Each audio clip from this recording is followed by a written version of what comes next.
Hello everyone, and welcome to Let's Play Scratches, the Director's Cut. Scratches was originally a 2006 point-and-click adventure game developed by Nucleosys, I think that's how you pronounce it, and published by Game Entertainment, something like that. And about a year later in 2007, they would release the Director's Cut. Now, I went out and found this game. I was just browsing a computer store, maybe CompUSA or something. Being a big fan of horror-themed games and point-and-click adventure games, I wanted to try this out. I would not find out about the Director's Cut version until several years later. At that point, I couldn't find it even if I wanted to. But for a little while, it was available on Good Old Games, and I think also Steam. And when I was getting ready for my Halloween Let's Plays, I said, you know what? I'm gonna go and get my hands on Director's Cut of Scratches and play it for everybody. So, let's start a new game and enjoy the opening cutscene. Now, the Director's Cut has two choices here. We can play the Scratches Director's Cut or Scratches The Last Visit. The differences between the original version and Director's Cut are that they have this extra epilogue chapter where we find out what has happened at the end, well, not just at the end of the game, but after the end of the game. But Scratch's Director's Cut is the main story. To the best of my knowledge, the extra chapter and an alternate ending are the big additions to the Director's Cut. And as of this video, I have yet to get the alternative ending, and maybe we'll see if we can get our hands on it at some point. There were also some audio and visual improvements to the game, but unless I'm looking at them side by side, chances are I don't really recognize them. But let's start the game.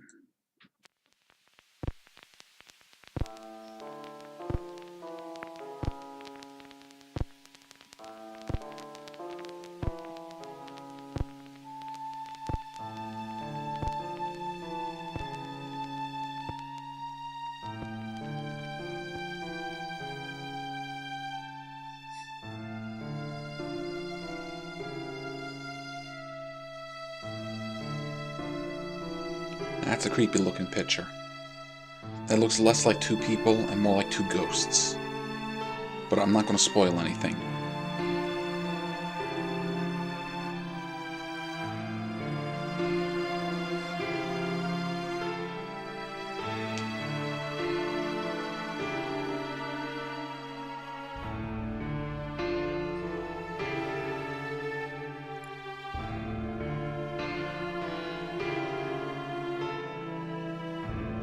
That's a great name. Cellar of Rats.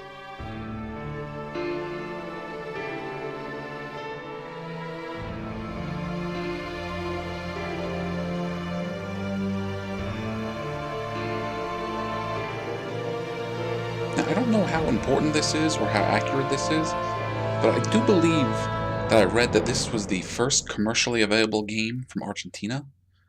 So that's kind of interesting. A little novel right there. I arrived at Blackwood Manor one cold Saturday morning amidst a thick veil of fog. The weather didn't look good, and there was an unnatural calm surrounding the area, yet I soon became entangled with the place.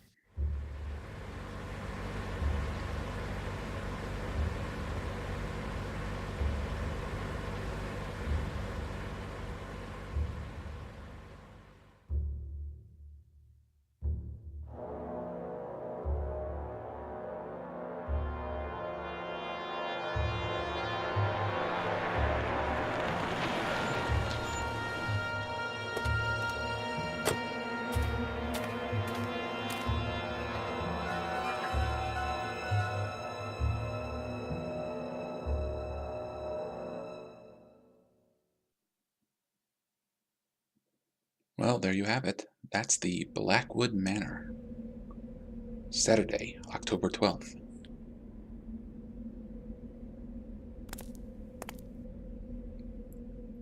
The cloudy sky above me seemed rather unsettling, and almost made me lose my balance. I felt a curious urge to run for shelter, My new home in the distance seemed very inviting. Alright, so at this point we have control. As I move around with the mouse, we can look at the environment we're in. This is one of the things I think is different for the director's cut. We kind of have a complete 360-degree view, while I think in the original version it was just static images that when you went far enough to the left or right would change. Now our cursor there in the middle shows us the different things we can do. This here with that finger pointing means we can move forward. This magnifying glass means we can examine an object. So now we're going to take a look at the mailbox. See, now the hand is open, almost like it's grasping. That means we can either open, use, or take an object. The mailbox was empty. There is a lot of dialogue in this game. I will do my best to read it all for you. Now, the way the finger here is pointing down means we can go back to a previous scene. The imposing main gates were guarding the entrance to the manor.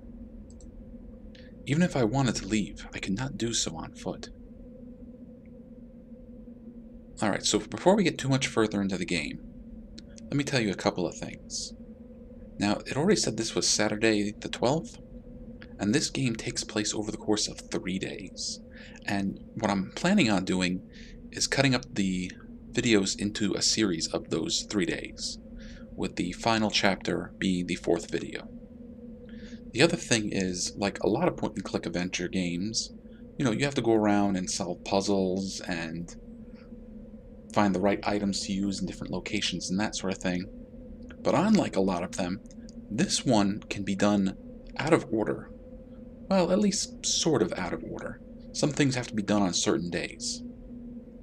But even right now on day 1, there are things that we can do that have no bearing on day 1, but won't come into play until, say, day 2 or even day 3. Now, since a lot of it can be done out of order, it's real easy to get yourself confused and forget what you're supposed to do.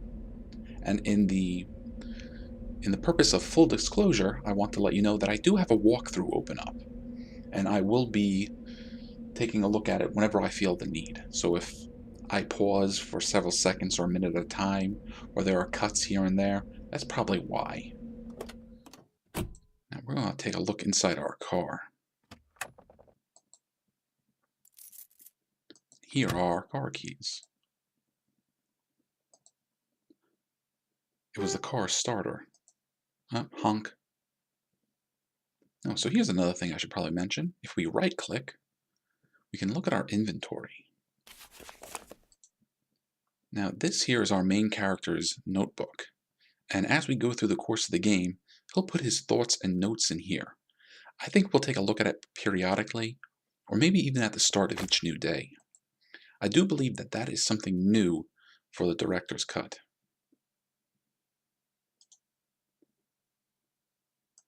And we can also examine items from within the inventory. It was the key Jerry gave me to Blackwood Manor. Oh, so I should probably mention our character's name is Michael. I think it's Arthate or something like that. And he is a novelist. He's come here to work on his next great novel.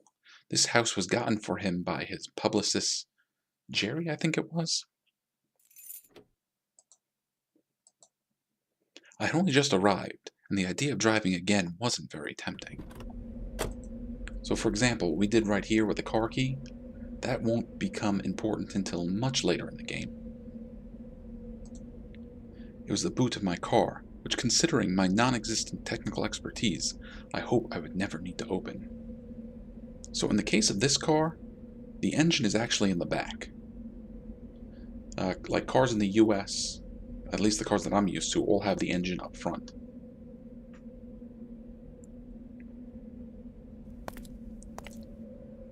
Now, right now there isn't a lot to do outside, but over here is our garage. A hefty lock was preventing my entry into the garage.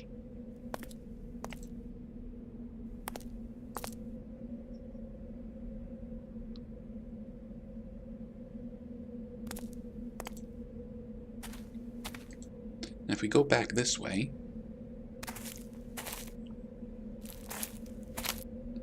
there are even places outdoors to explore. Here is is this the mausoleum or the church? Now this is the chapel, and the massive double doors leading to the interior of the chapel were locked. Let me tell you, sometimes navigating through here can be challenging because what doesn't look like a path is in fact a path.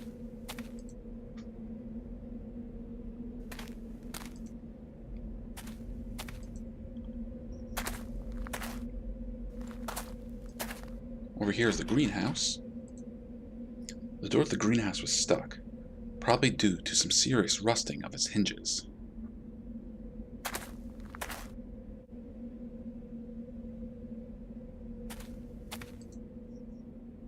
Now, hang on.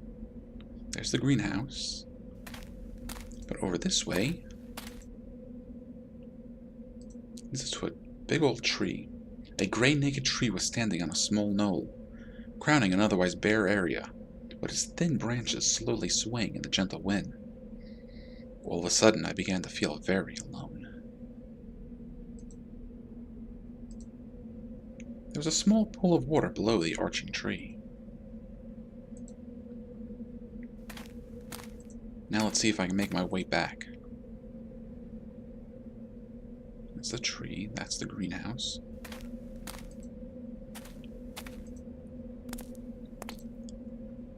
Now I hope the speed that I'm going through this is not making anybody feel motion sickness or anything like that.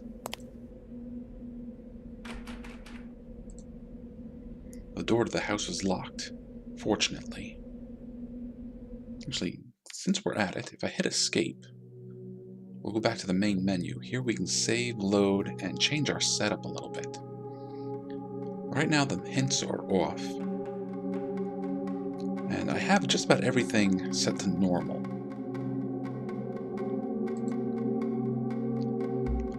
Now, I don't know if it's possible for your character to die at any point during this game, so I usually don't worry about saving all that often, but as usual, my old saying of save smart, save often is still useful. Now, we want to go back. We don't want to quit. We want to keep playing.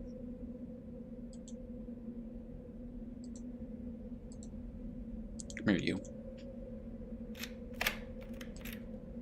With very little effort, the key unlocked the front door.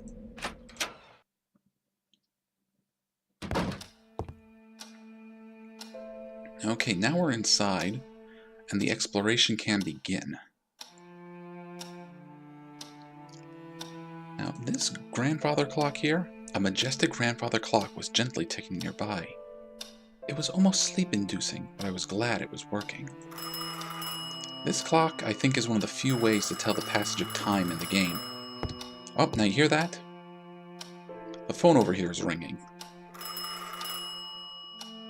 This phone is surprisingly important during the course of the game. We'll be coming back here to make telephone calls and receive telephone calls pretty often. Hello. Michael, it's me. Hey, Jerry. It's good to hear your voice. I see that piece of junk you got there is working. My thoughts exactly. I was afraid it'd fall apart as soon as I laid my fingers on it. So how did you find everything? Do you like the place? It's hard to tell yet. I'm very impressed, that's for sure. You sound odd. Is everything okay? Yes, it's perfectly fine. It's just that I'm in awe. I mean, pleasantly surprised. This house is like a dream come true. So you do like it? You got me worried there for 1 second. I'm telling you, I'm going to turn this place into a factory of horror stories. Good. You ought to finish that book. I'm rooting for you, mate. You sure everything is in order? Well, I just got here. Let me have a look around, and I'll get back to you if I find anything strange. Excellent. I'll talk to you later.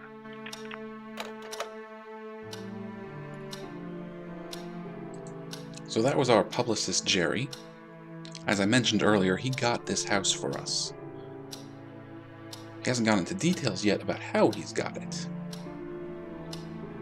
Now we can start exploring in pretty much any order we like, but there is one thing I know for sure, is our room is up on the 2nd floor.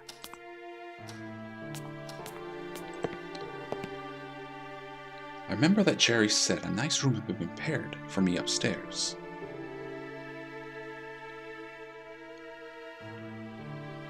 So there are several paintings we can look at. I am not a well-versed art historian, so I do not know if any of these are famous paintings or things made just for the game. If you happen to know one way or the other, feel free to let me know.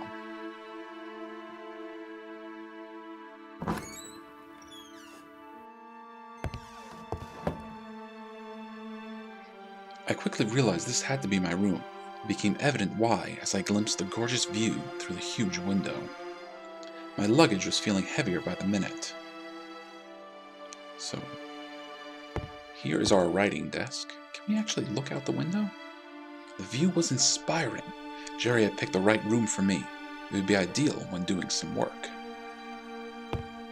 I think it's this little desk over here that we want to put our briefcase.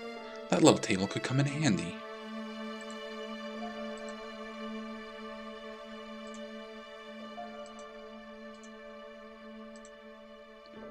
Nope, that wasn't the best spot. Let's try this one. There we go. So this is all our luggage. Let's see what we can grab in here. Michael Arthate, Vanishing Town. Alright, now I will do my best to read this stuff, but some are going to be more difficult for me to read than others. The #1 bestseller, the most breathtaking page-turner of the year. A passing traveler comes across a small town of Fletch Rock set in Cornwall, England, only to find that it's completely deserted, devoid of any signs of life. Houses, shops, town hall, church, no human being to be seen. The traveler informs the authorities of a nearby town of this fantastic event. The next day, an officer, accompanied by 2 policemen, visit Fletch Rock, except everything is back to normal. 10 years later, John Parker, a journalist, reluctantly accepts the assignment to investigate these strange events, as they have now grown into a persistent local legend.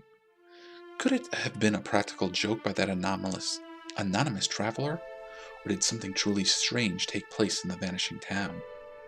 Things become more mysterious when Parker learns that no inhabitant of Fletch Rock remembers what happens on that day. What at first seems to be a lousy job for Parker eventually turns into a nightmare, as Fletch Rock is no ordinary town, but home to deadly secrets and a lurking evil. I'm actually starting to get goosebumps and stuff. In this outstanding debut, Michael Arthate has concocted a wonderfully twisted tale, bound to keep you guessing until the last page. Psychotic Dreams Magazine. If H.P. Lovecraft was alive and suddenly decided to write his take on the Wicker Man, the results would be this book. Deep, engaging reading, and downright terrifying. Tales from Raelch. Michael Arthate is a newcomer writer to the genre. Born in Providence, Rhode Island, and settled later in London, England, his first novel is proof that he takes no prisoners when the goal is to scare people. With a fresh and compelling writing style, Michael has published several short stories in the mystery and horror magazines. His upcoming book is eagerly anticipated by his new legion of fans.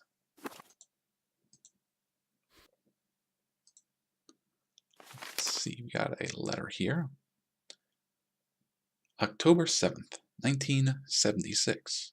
Michael, it took me months, but at last I think I managed. Well, I mean think, as to speak, as there are very few details left, but I can confirm with certainty that the house is yours. I owe you an apology because I didn't think it'd take me that much time. I tell you I have never thought that finding a Victorian house, and no more or less than that in Rothbury, would have been so hard. The majority of the old houses in this region are either impossible to live in, or they belong to the aristocracy. Didn't pronounce that right. As if that wasn't enough, you and your bloody whims. Was it really necessary being so cut off from town? Why this sudden need for solitude? Well, as long as you don't become one of those typical hermit writers. Anyway, this beauty will take your breath away. It belonged to a wealthy family that always took great care of it. Around the mid-60s, it became the property of, what does that say? One person? I believe a friend of this family. He lived there for about 5 years or so and then abandoned it. Yes, you read that right, abandoned it. As far as I know, this lunatic, a renowned doctor, spent his last days getting drunk in lousy bars before vanishing from the face of the earth. Why someone would do that is beyond me. The house then became property of the National Trust. Surprisingly enough, no one ever did anything about it. That is, until I rescued it from oblivion, of course. It took a lot of work, so I hope you like it. The price is just as we discussed earlier. I know it's hard to believe, but the price of the interior was never agreed upon. So whatever you find inside, be it furniture or long-lost Rembrandt, it's yours. Just remember our deal. If you find anything of great value, you have to share it. Now, it won't bother you if your sofa collection happens to be valued in the thousands. But if you bump into a hidden cache of money, and you never can really know, then I want a piece of it. Wait a second. If you happen to sell any important items you find in the house, such as your sofa collection, I have to get a part too. Business is business, my friend. By the way, I sent 2 people over yesterday to clean it from top to bottom. 6 years without inhabitants must have left a nice coat of dust, don't you think? They couldn't do wonders, though. I guess you're going to need weeks to fully clean that place. Oh, they told me the house seemed to have a rat problem. You can't have it all. Should you need anything, don't hesitate to call me. Your friend, Jerry. Alright, some matches. Jerry P. Carter, real estate agent. And that's his phone number right there. Now, I'm pretty sure that some of the phone numbers and stuff are automatically added to a list that we have, but some of them I think we have to write down. I don't have my notes with me right now. I might want to change that.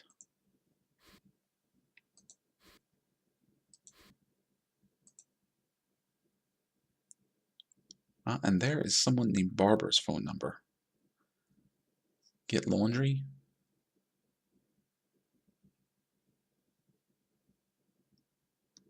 Finish something track. 700 words on delay.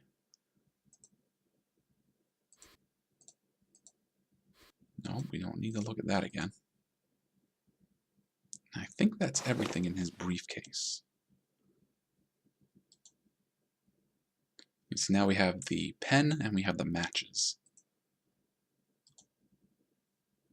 I need to find a good spot to leave my luggage.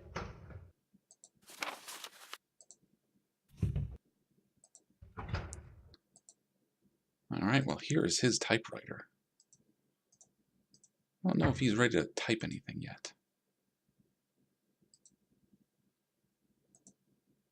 I was eager to start doing some work, but the idea of exploring the place was too tempting.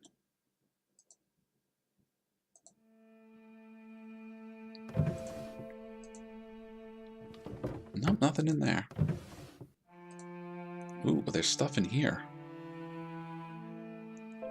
It's like some empty bottles of alcohol, some notes. Not notes, maybe papers, like newspaper clippings. Now, here's something we can take, though. Look like sketches of a child or something.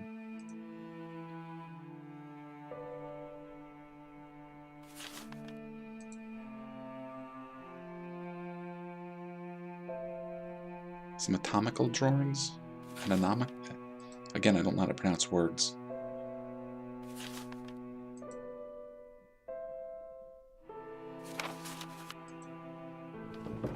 Okay.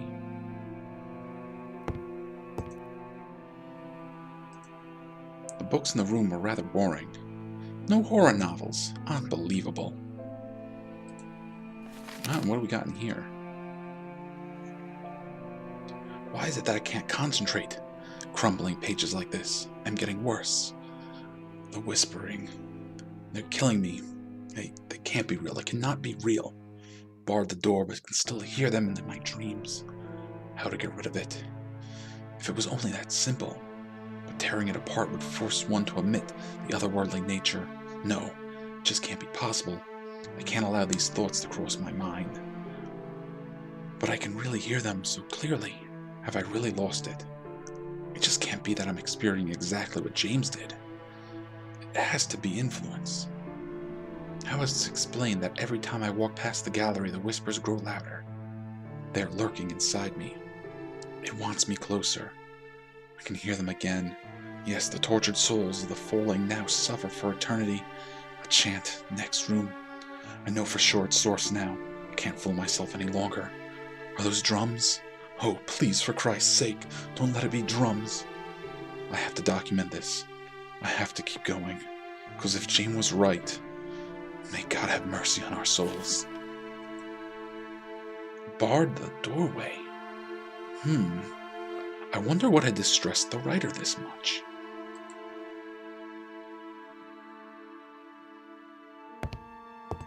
So already we're starting to see that there was somebody here that was having trouble.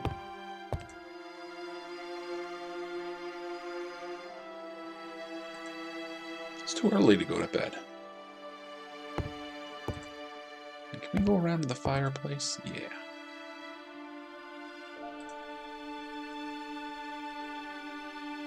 That's not a very comforting portrait. Remnants of a previous fire.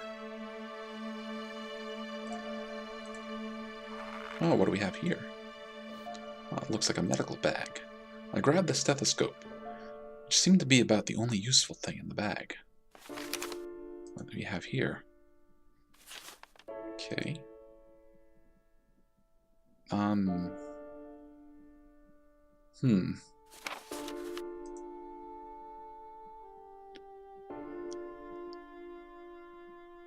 Looks like clinical, maybe maternal nutrition?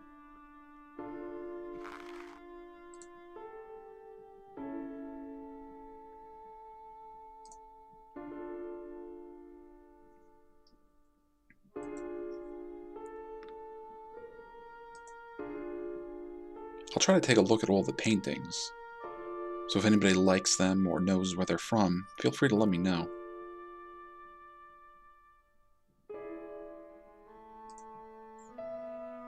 State Board of Medical Examiners. It appears as if a doctor used to sleep in this room. Well, James's note did mention something about a doctor who had drunk himself silly living here.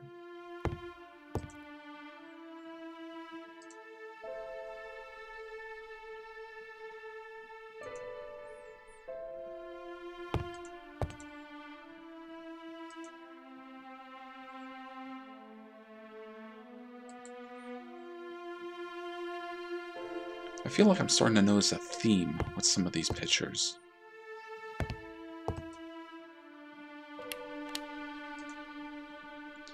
I intended to brighten up the whole place, but to my surprise, the lights wouldn't work.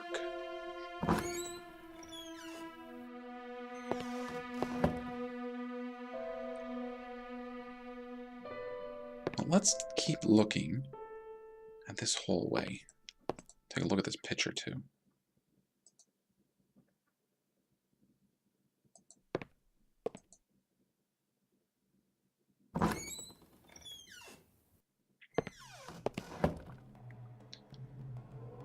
I was unusually surprised after entering this room. It was some kind of gallery, its theme being African culture.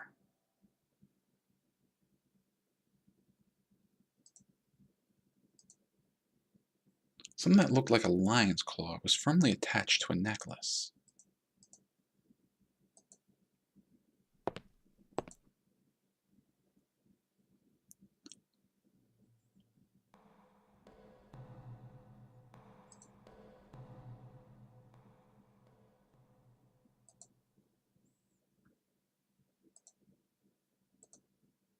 All those masks, they made me feel very uneasy. They seemed to be guarding the room.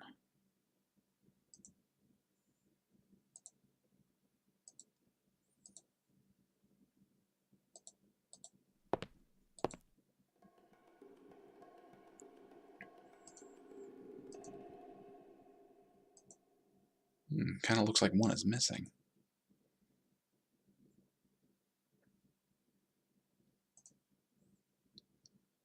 The view of the central display case was nicer from the other side.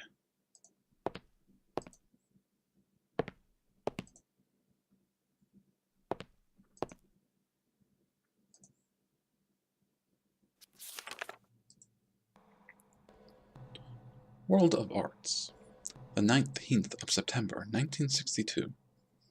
Dear James, I'm going to make use of these resting moments to thank you once again for your kindness. Those shields that you have donated to us are wonderful. If it weren't for you, our selection dedicated to African objects wouldn't be anything else other than a mere collection of photographs. Also, I've been looking for these Dalmar you mentioned. I have to say, they seem to be rather fantastic. If it wasn't for your personal account of their activities, I'd dismiss them as old wives' tale. I found a few books mentioning them, and I'd be very happy to lend them to you. They will be mailed at once. I hope you can satisfy your curiosity.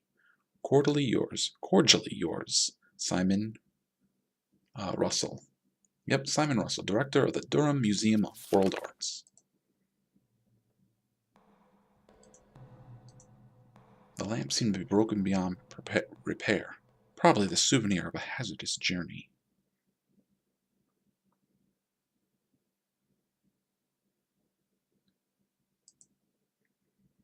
You kind of want to be careful looking around in these games, because sometimes things that you think you can click on, you can't, and things that you can't click on, you need to.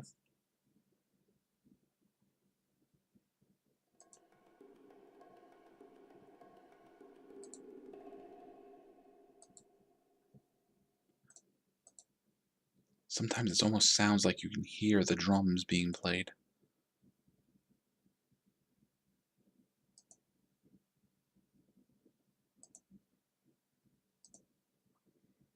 The beautiful vases were mesmerizing.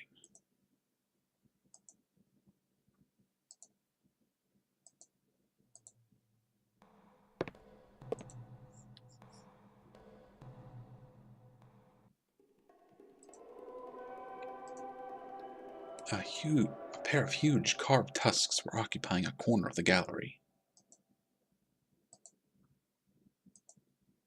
It wouldn't move. This display case was holding perhaps the most impressive items in the room. The bottom of the case seemed to have some kind of panel. It was firmly stuck in place. Well, let's try to remember that for later. Ooh.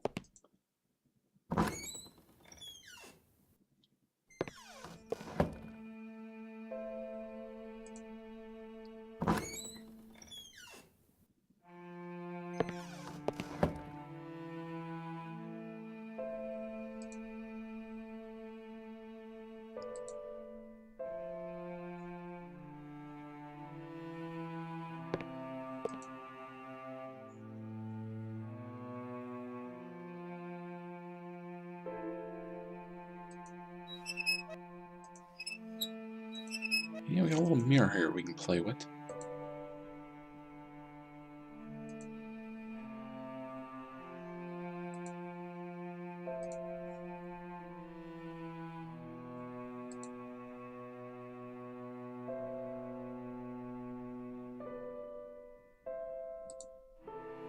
The bed seemed to be comfortable, but too fancy for me.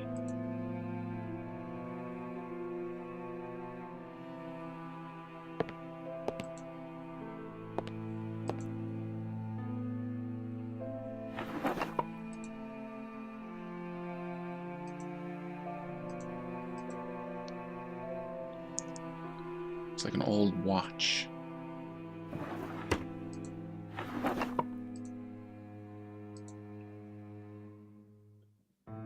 Broken pitcher.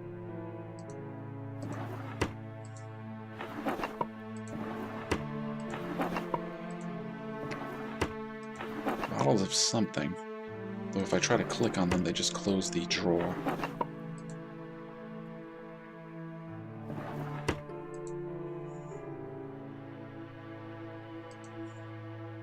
Look at the little critter.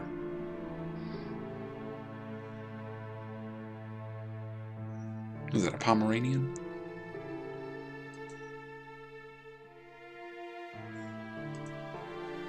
several romantic novels and history books.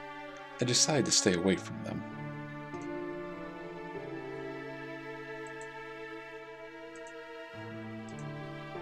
A diploma was displayed on the shelf. It appeared that the people who lived in this house were very educated.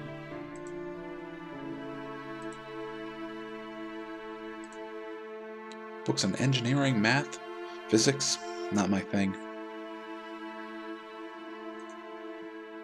I didn't want to go through a bunch of trinkets and perfumes.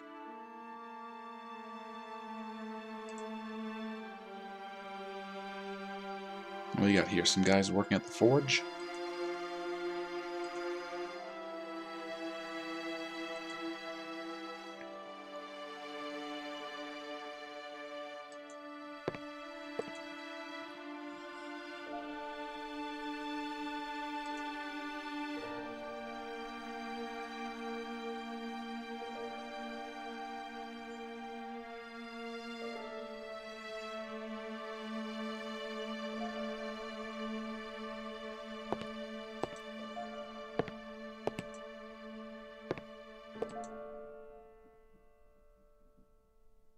Ooh, what do we got here?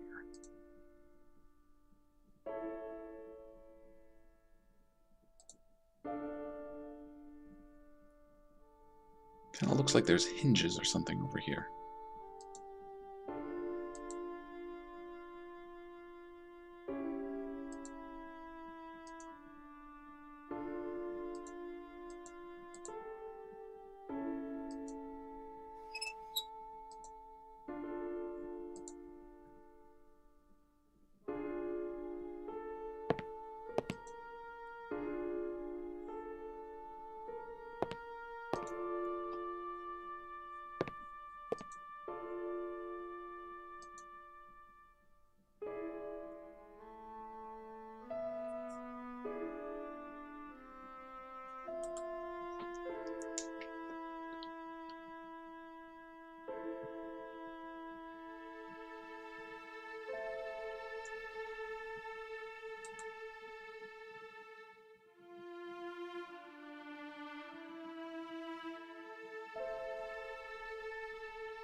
Yeah, it turns out if we click here on the crystal ball, amazing! There's a safe behind the picture.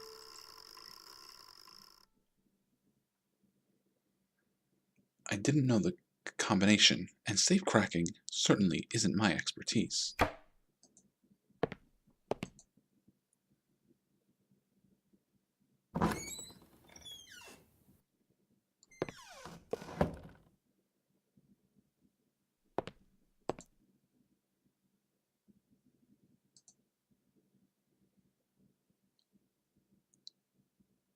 Yeah. No.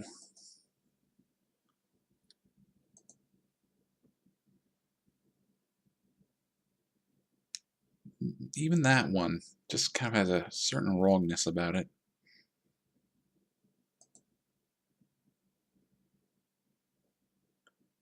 And, alright, the satyr Pan is just carrying some woman off with a bunch of cherubs. Did I look at this one?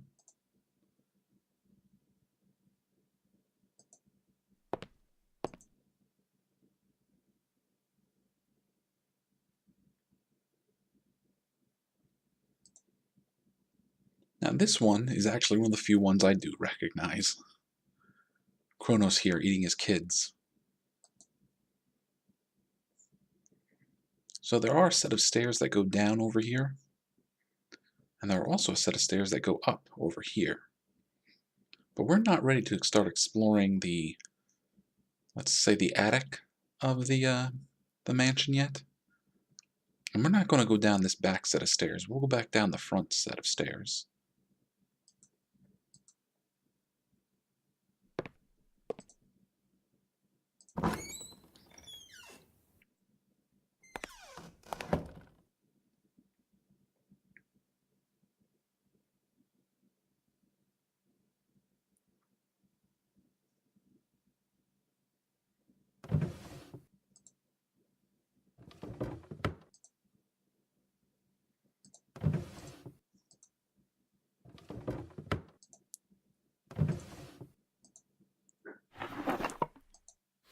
Ah, there we go.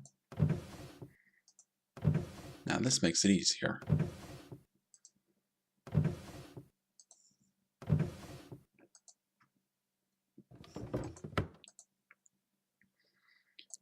I think that rag was the only thing useful we were going to find here. Apparently the water wasn't running.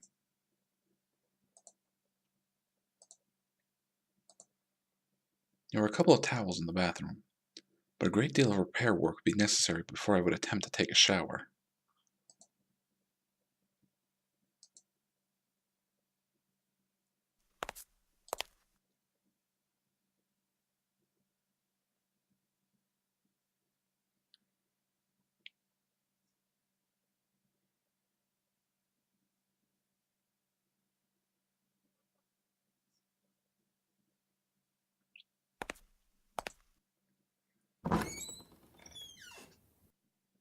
Well, I think that is going to be our exploration of the second level.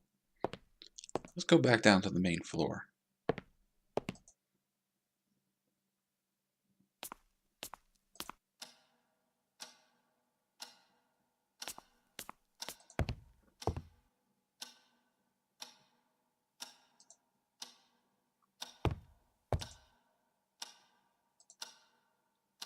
It was a rather torn umbrella. There were a huge vase of oriental craftsmanship standing by the window. A tiny vase, almost hidden in a corner, completed the modest furnishings for the lobby. The time was 10 a.m. So I think at this point we spent about an hour. It was just another ordinary vase.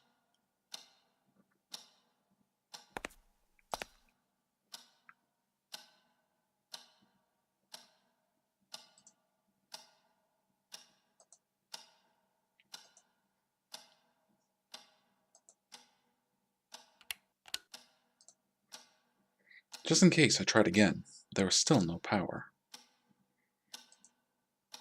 Generic standard lamp. Still, it was elegant and tasteful.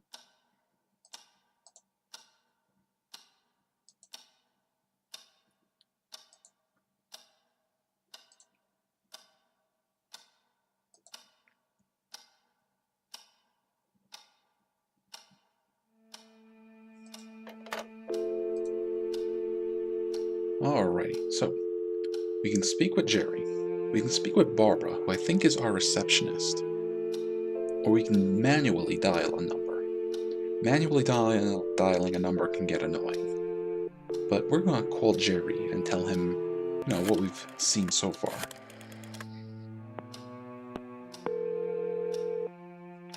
Hello? Jerry, it's me. What's up, Michael? Everything seems to be fine, except the lights don't work. Oh, you don't have to worry. I forgot to tell you. I had an electrician, one that I trust, to meet you there this morning. You know how a lack of power can be a recurring issue in old places like that. He should be arriving soon. That's good to know. I'll set up my stuff and let you know how everything does later. Perfect. Have fun. Sure. Alright, well, we've already set up our stuff. And apparently there's an electrician coming. Let's give Barbara a call.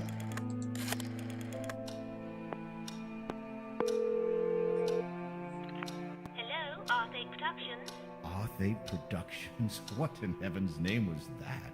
Oh, hi, boss. I was just fooling around. Well, don't. I don't want people thinking I'm some kind of studio. And don't call me boss. I'm sorry, it's just that no one was calling and all of a sudden I got excited. I told you it was going to be that way, girl. But I still need you there. I just hope you're not being bored to death. Oh, don't worry. I'm studying tongues during my spare time. I love that so much. That's great, but don't lower your guard. As soon as I publish my new book, that place is going to get riddled with phone calls and hundreds of fan mail. That's the spirit, boss. I know your new book's going to be a huge success. Of course it will. As soon as I find a proper ending. And stop calling me boss. As you wish, boss. Oh, sorry. Thanks. Goodbye. Good luck. Alright, well, that's Barbara. She works as our receptionist back at our office. Now, there is something important there that Barbara told us. That's that she's studying tongues. Simply, that means she's studying foreign languages. That will be important a little later. Alright, I'm heading outside to see if the electrician came by.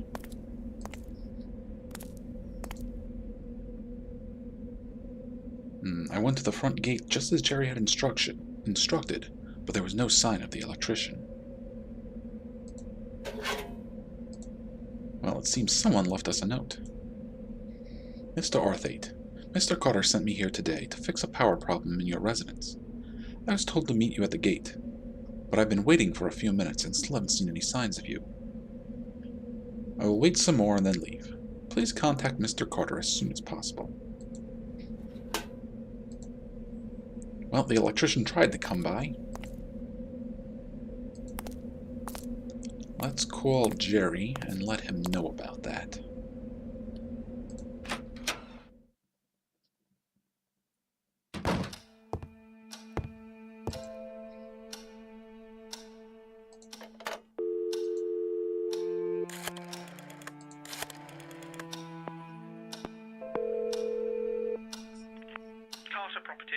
Jerry, we have a problem. What happened? The electrician missed me. He left a note in the mailbox. Bloody hell. He was supposed to meet you at the gates early this morning. I thought he was just being late. Damn, that I must have missed him for a few minutes. What the heck am I supposed to do now? Why don't you go check the fuses yourself? Maybe it isn't that serious. I don't know. I'm not very good with that kind of thing. Michael, even my grandmother could improvise a fuse. Just go and look, and let me know if you see anything burned. As in black spots? Yes, black spots. All right, I'm on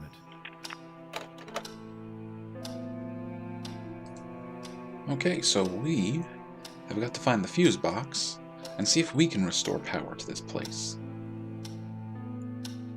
But let's start looking around the main floor here. Guess we'll check out, what is this, the foyer? Actually, I think this would be the foyer. This would, I guess, be the living room or something. I've always wanted to be a pianist, but eventually found another use for my fingers.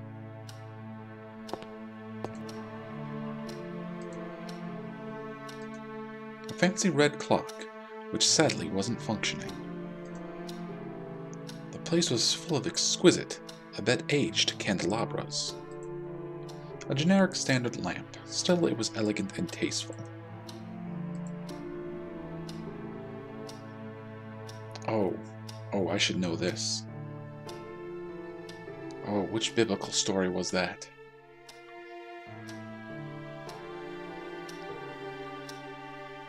He was told to sacrifice his son, and then an angel stopped him at the last minute. I can't believe I'm drawing a blank.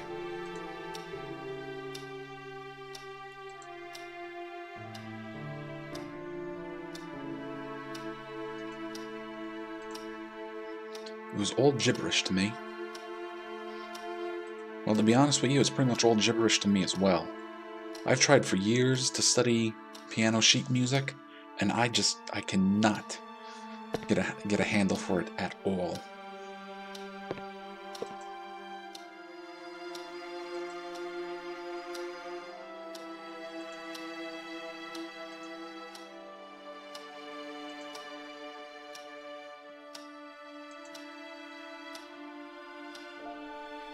Alright, now this is another famous one I should know.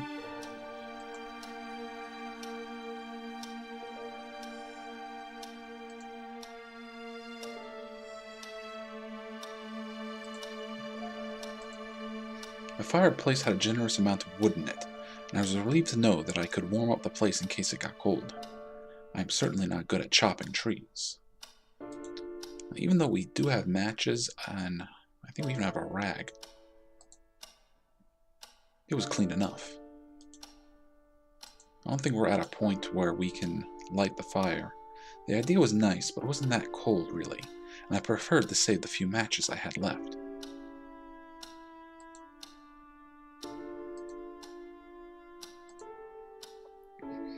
I wondered how long that cup of coffee had been sitting there. Probably a few years actually. April 20th. During a fit of rage, I burnt my precious diary.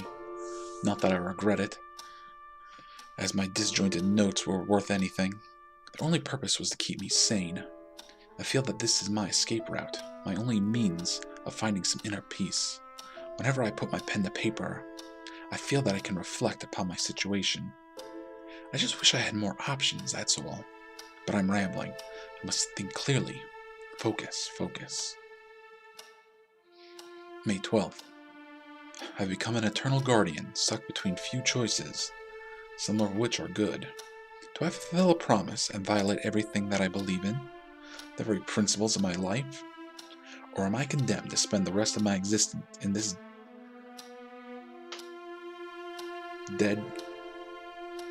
deadened state? A ghost with no other purpose than just being here, watching? I truly have no escape. I can't find an appropriate solution to this problem, and I must pay the price. Am I a shadow of a man I used to be?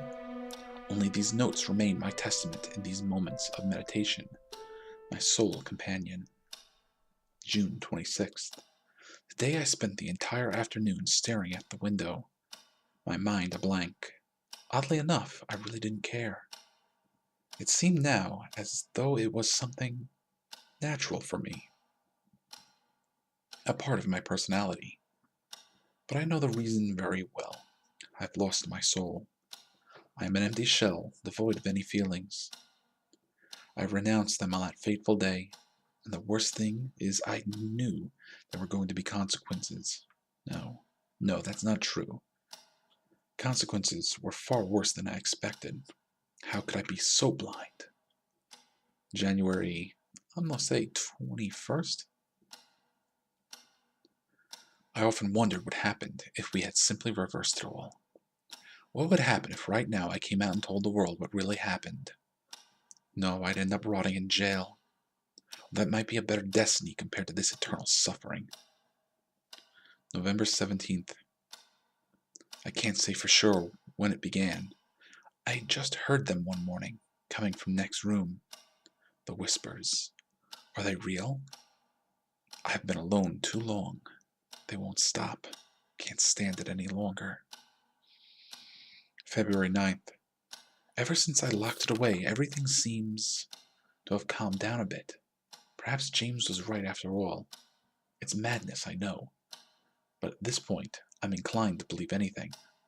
Alright, now this one is just May. Over the years, I was convinced that everything James suffered from was a misfortune, a whim of destiny. For the first time ever, I'm not so sure anymore. I never thought it could happen. But I believe I understand now. If this is so, then cursed be my soul. Poor James.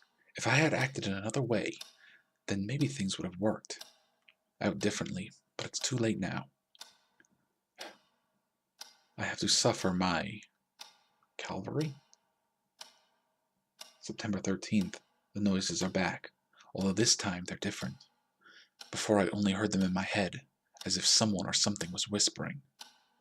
And, how to put this, interrupting my thoughts. But now, I can really feel them spreading around the house. What are they? September 14th. I've realized the noises are coming from down there. I don't want to think about it anymore. Well, it looks like he was going to write December, but stopped. They are unbearable. They get worse at night. Oh, how I wish I would stop. What is going on down there? I don't dare go nearer. I don't want to know. Marchie? God, how many years have passed? I've lost all sense of time. I have to get out of this place. The diary disturbed me in a way I couldn't explain.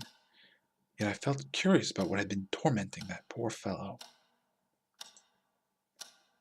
It looked as if an untidy person enjoyed reading in the living room.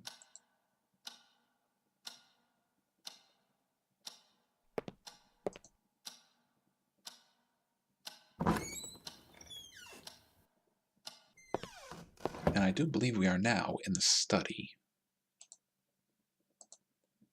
No, smoking can kill you, especially when the cigars are decades old.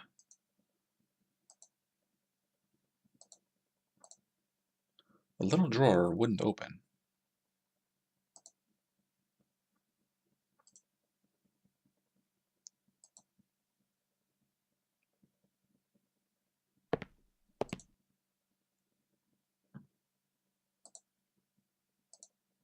The glass was empty. Pity. I could have used a drink. A bunch of uninteresting books.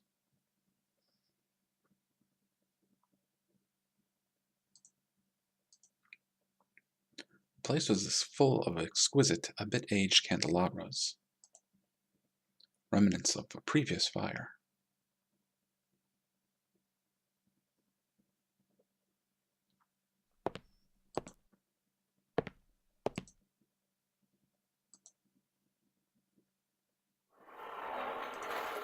Whoosh.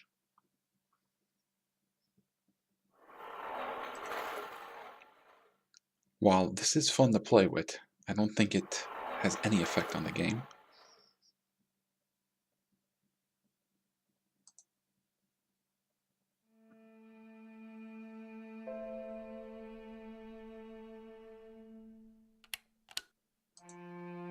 Nope, still doesn't work. Okay.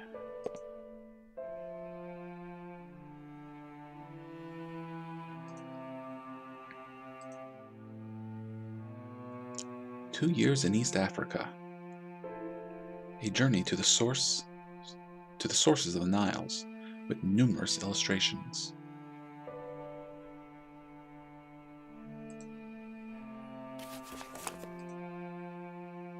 Okay. February 6th. The construction of the railway bridge is almost complete and went quite smoothly. It took longer than expected, yet I wish it would have had lasted longer. I would be very sad to leave South Africa. I've become so attached to it, its culture, its arts, over the past few months that I can't help feeling as if it was already a part of me. I will surely return someday, soon hopefully, although I'm afraid there's a great deal of work to be taken care of back in Old Britain. Fortunately, I made good friends here who were ecstatic about my new appreciation of their country. They have offered me some wonderful objects as token of gratitude, which I have already crated and got ready to ship, along with many trinkets I bought myself. Looks like I'm about to start a very substantial collection. It's a good thing Catherine agreed to move into our new home, although I fear several renovations will have to be made, even more if I'm intending to start a serious new hobby. It seems I'll have to get back to work. John Patterson has just told me some natives are causing trouble. A very unfortunate thing, although I'm secretly rejoicing. February 12th. The natives won't leave. It's not like they're causing trouble, so much as they're unsettling our workers. The only complaint so far has been distraction. They just stand still between the trees staring at us, without blinking an eye. I've watched them for a few minutes, and they truly seem like some... what is that, tremorous state? At first, it was just annoying, but lately it has become downright creepy. They seem to be stalking us. So it's not like they're hindering the construction, but there is a general uneasy feeling, as if they were just about to jump out at us any moment. I think I will hire some protection as a measure of precaution. February 15th. Fascinating! I've been looking into these natives. They live in a nearby village and are a very small group, yet they seem to manage quite well. I had thought of them as quite uncivilized tribe, but their movements are calculated and one can perceive a sense of careful organization in their tasks. Oddly enough, they seem to be very brutish, and their aspects look awful. Though I couldn't take a good look at their facial features, I followed one of them completely on my own, and it could have been dangerous getting any closer. Also, the village is poor and very rough, but some of the shacks looked out at us as inviting or special. It made me very curious. I will try to come closer tomorrow. February 16th. My second expedition to the village of the natives has been foiled by an unexpected problem at the bridge. I'm afraid it was due to a slight miscalculation on my part, an indication that I should have been focusing more on the task at hand and put my sudden love for all of African things aside for a moment. It was my fault, and I accept it. February 20th. They are at it again, lurking beyond the forest. It's amazing how they have changed our perception of the surroundings. At first, we were delighted by the quiet nature of the place. Now we fear what horrors might be concealed in that dark and forbidding cloak of trees. The tops loom above us, overshadowing the bridge, and strange noises haunt our meals. Even the river, telling ungodly secrets. We could, of course, be a bit more sensitive towards distractions, but I can't help feeling the area has, in fact, become more sinister. And yet I'm still looking forward to satisfying my curiosity about the tribe. February 24th. At last I found something more about the neighboring tribe. This is an incredible finding, and I just can't withhold my excitement. Some elders at the local town happen to know about them, but only through stories they heard. The most surprising thing is that the tribe was assumed to be extinct long ago, but according to my vague descriptions, the elders think that we could be dealing with a legend here. Everything they ever learned of them was during their childhood, when the tribe was stalking the town, much in the same way they had been stalking us. People used to call them the Dalam. The hum? I'm not quite sure. As such was the sound of screams heard echoing late in the night. They come out into the streets and see an evil glitter atop a hill in the distance. Some would say it was fire, others the cursed spirits of an ancient god. Whatever it was, they said the bright light amid these fantastic screams was bone-chilling. The macabre scene would suddenly stop just as it had begun out of nowhere, never to be seen again in days to come. Intervals between these horrible nights became longer and longer, until they soon faded into oblivion. The tribe had apparently retired back into obscurity until now. They were later known as the Dalmar, a rather more scientific name, although none of the people I spoke with could possibly remember its origin. I find it extremely surprising that nobody has ever heard about this tribe with the exception of a few townspeople. They must be incredibly rare, and judging from the stories passed on from generation to generation, very old. February 27th. I will confess that I have become nearly obsessed with this strange tribe. I see them as the most prized goal in my appreciation towards all South African things, a dangerous yet irresistible reward. I feel as if they were my discovery. I simply have to study them before leaving. I fear I won't have the chance to ever again. It has become an important goal of mine, even more important than finishing the bridge. March 4th. Finally, I have managed to see them. My God, what a disturbing spectacle. When we arrived, they were moving around the village very slowly, without speaking or communicating with each other, each minding his or her own business, completely alien to the rest of the world. They were filthy-looking, coarse, and downright disturbing. I couldn't see any weapons, but they could have been stored somewhere. It was all very strange behavior in a tribe. This must be quite unique. Then, as if they had suddenly all become possessed by some wild spirit, they began shaking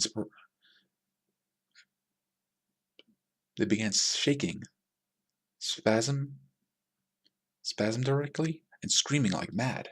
Some of them dropped to their knees and lifted their heads to the sky, eyes blank and moaning in an indescribable way. Two of them walked away, still in that monotonous and slow manner, in a great contrast to the rest of the scene, into a shack. In the next minute they brought out into the open an odd-looking mask. Its shapes, colors, and overall looks, while unsettling, were mesmerizing, and I felt instantly hypnotized by it. It rendered my modest collection of African curiosities into dull and uninteresting items. The mask was very ominous, and the whole tribe seemed to greatly revere it. Soon they began to gather around it and move in circles, fluttering and chanting a guttural psalm. Judging by their motions and aspects of the whole ritual, it must have been some kind of war ritual. I'm not sure how to explain what happened next, as I feel my pulse is already throbbing. Words fail to recount the most disturbing thing I've ever witnessed. One of the male villagers walked into the middle, near the mask by his own will. It was almost an automatic act. All of a sudden, the remaining members became silent. I can't tell how long it lasted, but I was afraid to breathe. Frank Dalby and the others were also scared. They wouldn't even blink. I remember being soaked wet and then expectant. The silence was so unnatural. Then a few members of the tribe separated from the people circling the mask and jumped on the single villager, beating him to death. To be completely faithful to the event, the small crowd tore him apart. They grabbed his legs in twos and threes and twisted them in a manner I dare not describe. His face was disfigured with their bare fingernails and teeth, and the torso seemed to disappear under the frenzied tangle of hands. In a matter of a few minutes, the villager was turned into a red sack of bones. None of the attackers had the compassion to snap his neck during the sickening process. It was all very methodical, as if it was just another mundane task. The most terrifying aspect, though, was that the victim didn't even cringe. The silence was so deep I could hear his flesh ripping. I was expecting any living creature to scream its guts out in such a condition. I can't tell whether he was drugged or half asleep, but I didn't recognize him dancing like everybody else before walking into the middle of the circle. It was the most outrageous and sadistic sacrifice I had ever heard of. I don't think I will ever forget what I saw. My intentions of approaching further, even if they didn't have weapons at hand, vanished. Those creatures, I dare not call them human beings, could have killed my whole company in the blink of an eye with their rage. They seemed to be completely out of themselves and willing to destroy anything invading into their path. While the images of the sacrifice still haunt my thoughts, I can't seem to forget that mask. It was so deceptively simple yet perfect in design. I haven't seen anything like it. I surely would love to take a better look. I feel the Damar, dangerous as they are, could be the most important ethical finding in decades. What I've seen today is crying for further investigation. I just can't leave them like that. I would never forgive myself. And the mask. That mask. I was ecstatic after reading the journal. The material was incredible. Okay, I don't think we checked the drawers yet.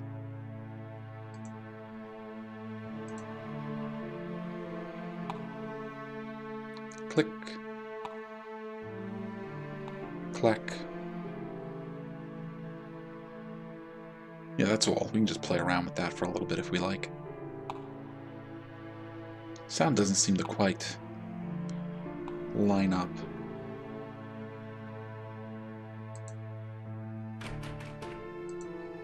It was locked.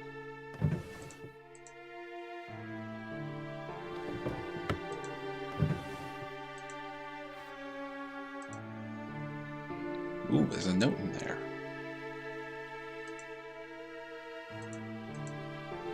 It looks like money.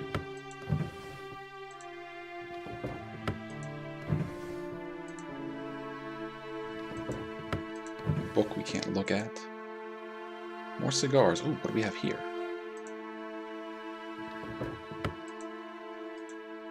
Okay, we got a note. And let's... It looked like a boring tool. The envelope was empty. Really?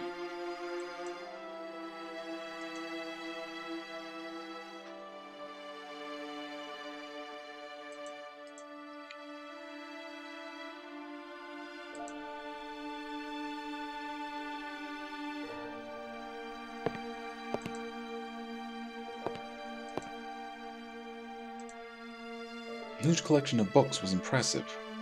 I would have gladly spent days going through them.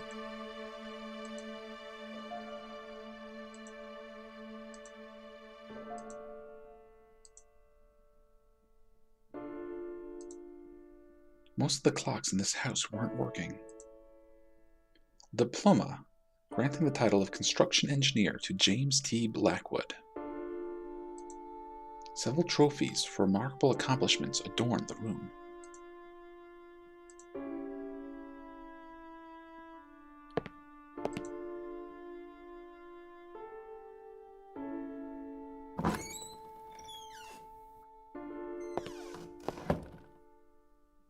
Alright, we are now in the dining room.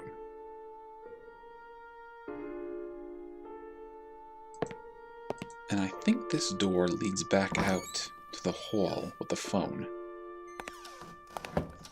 Yes, it does.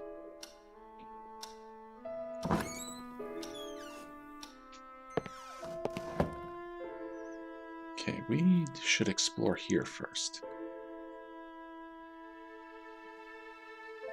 Alright. Now this looks like the disciples of Christ checking the spear wound in his side.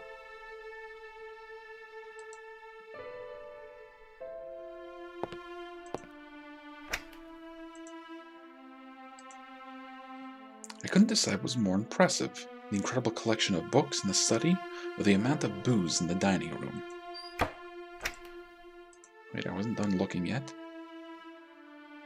Actually, I guess I am done looking.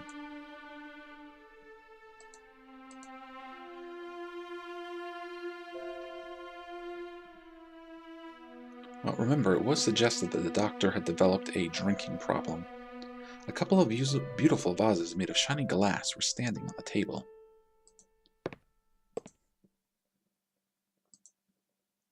I guess that's what happens when you don't water the plants for a long time.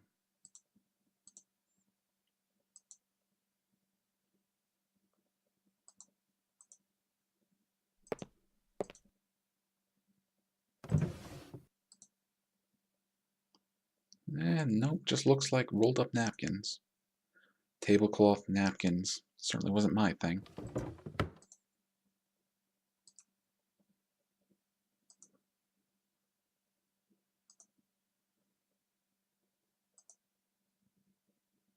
Gisa.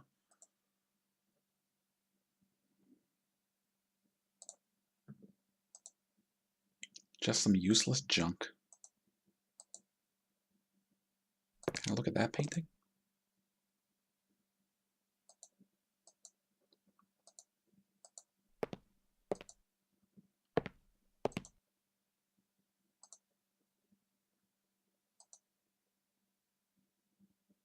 Okay, I think that might be it for the dining room.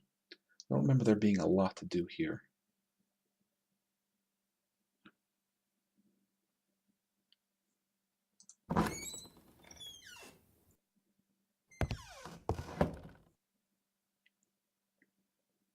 Alright, we are currently in the back hall. Of course, the power doesn't work. And these are the stairs that lead up to the second floor.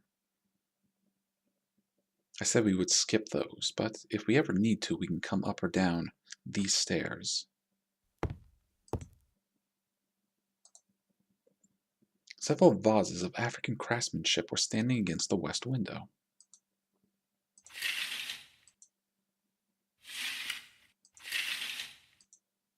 Well, let's leave the window open now. We could use the light.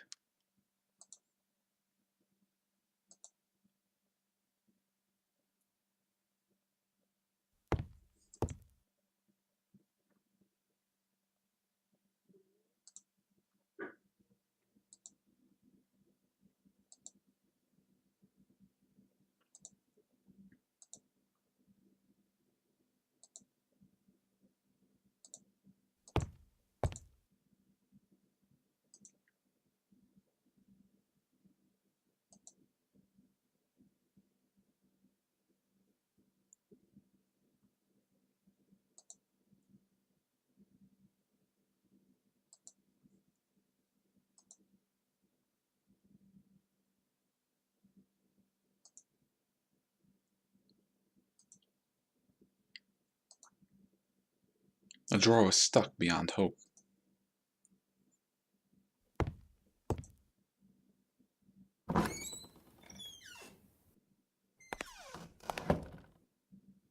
Alright, now here's the kitchen.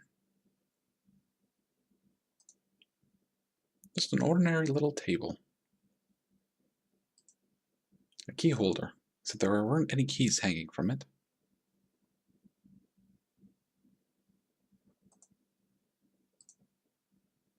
The door to the oven was firmly stuck in place.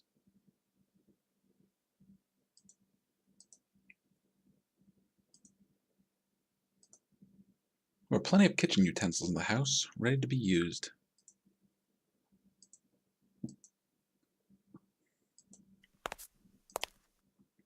At least you can make yourself some breakfast. Did you think to bring any food?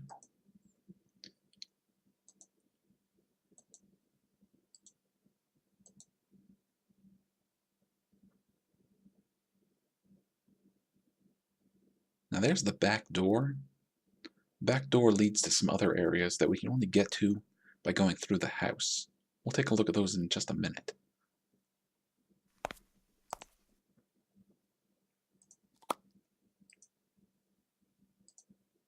The grinder was open and waiting for anything to be tossed inside to test its blades. It was a nice rustic old-fashioned grinder. We don't have anything to put in it yet.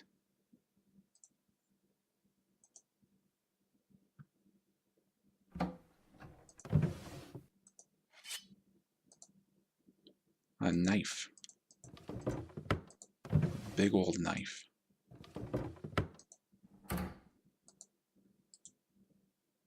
Take a look at it. I was carefully holding a sharp butcher's knife.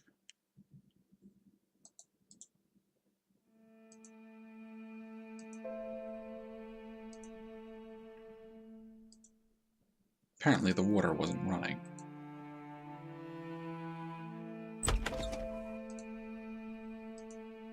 The interior of the refrigerator was begging for some serious cleaning, not to mention a powerful disinfectant.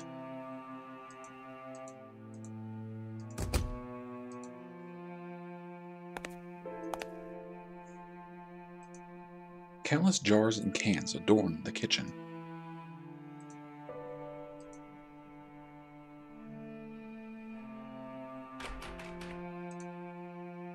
The door to what I assumed was the basement was locked. Alright, so that's another locked door. Actually, we found a locked drawer and a locked door.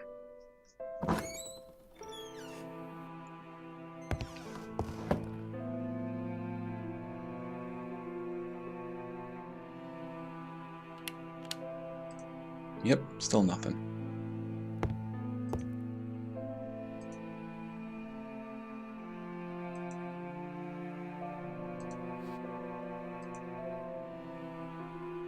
Alright, a picture of the woods. A squirrel. The topmost sheet of paper of the pile had some curious markings on it, so I grabbed it to have a closer look. Housekeeping, old, maybe villa?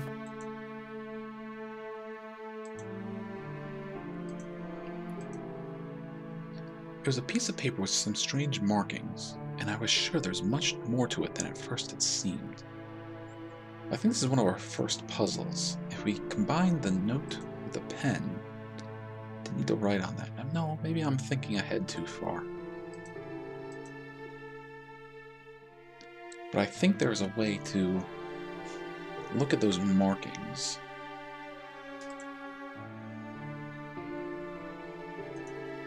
A bunch of uninteresting books.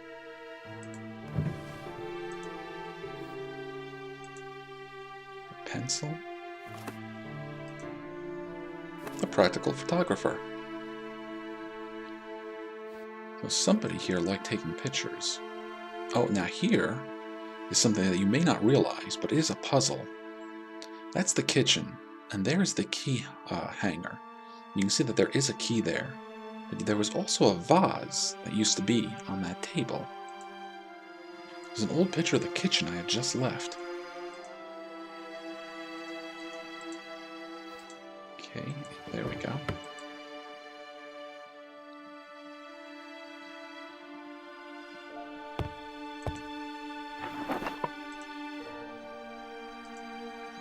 Just some useless junk.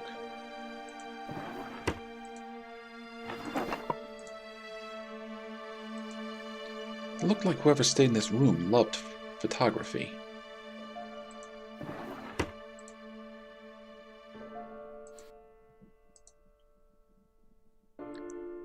See a nice picture of some treetops. Looks like a bridge or something. Maybe a castle off in the background over there.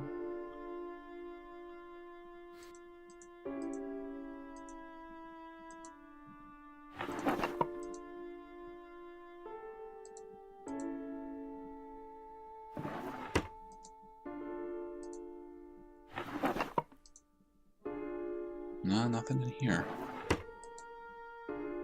Okay, now I think it's actually the pen and the pad. I managed to reveal what appeared to be a letter in Italian. The letter is in Italian. I had to do something about it.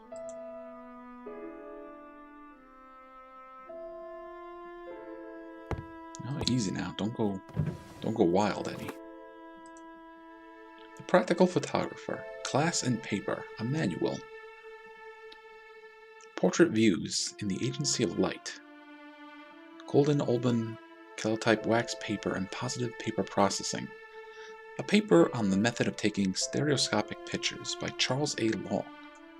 2nd edition, London, published by Band Long Opticians.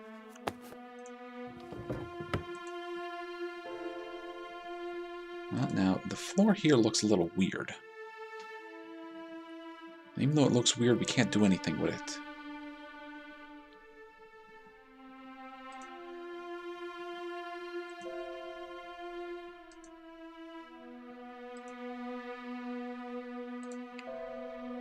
The bed in this room was miserable looking.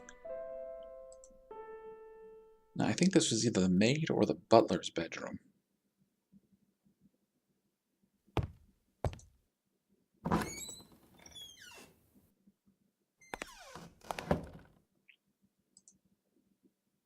Now, that's a picture of the fountain outside. In fact, this is the same room that we saw from the opening cutscene.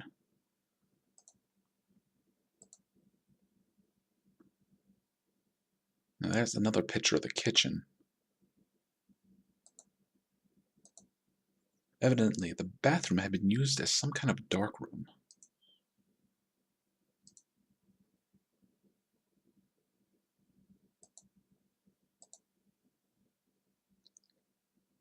Now, I think that is James and Catherine Blackwood.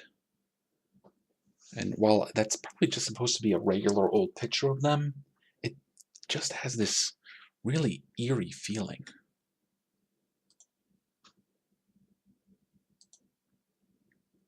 Alright, and there's the Blackwood Manor itself. The smell coming from the toilet prevented any further investigation.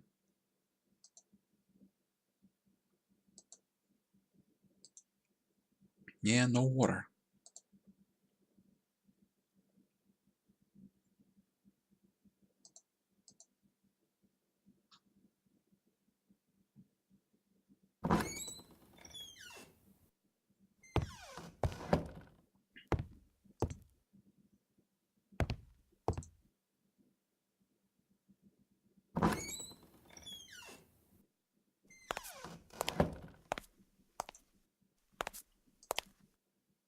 Alright, let's step outside for just a little bit.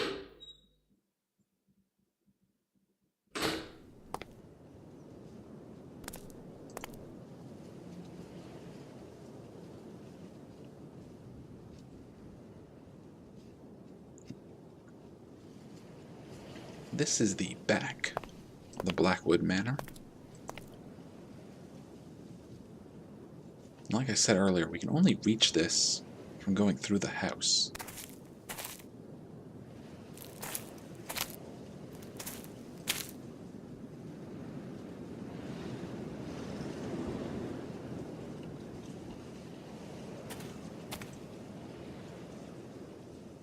And it brings us out to a mausoleum.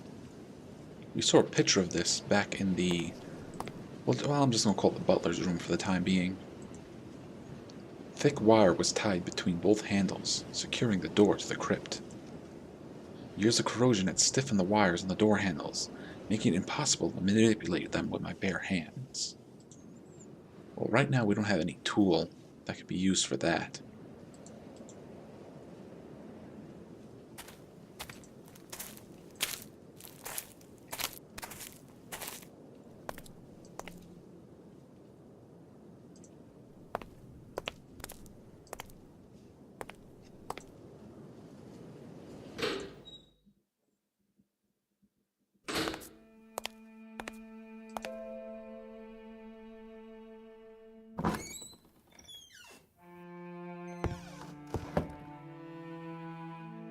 So remember we saw a picture of a vase by the key rack?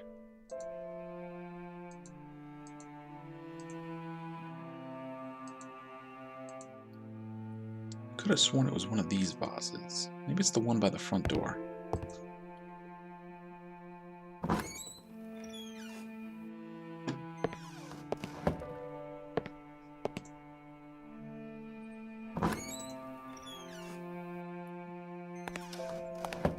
But since we're here, let's give Barbara a ring.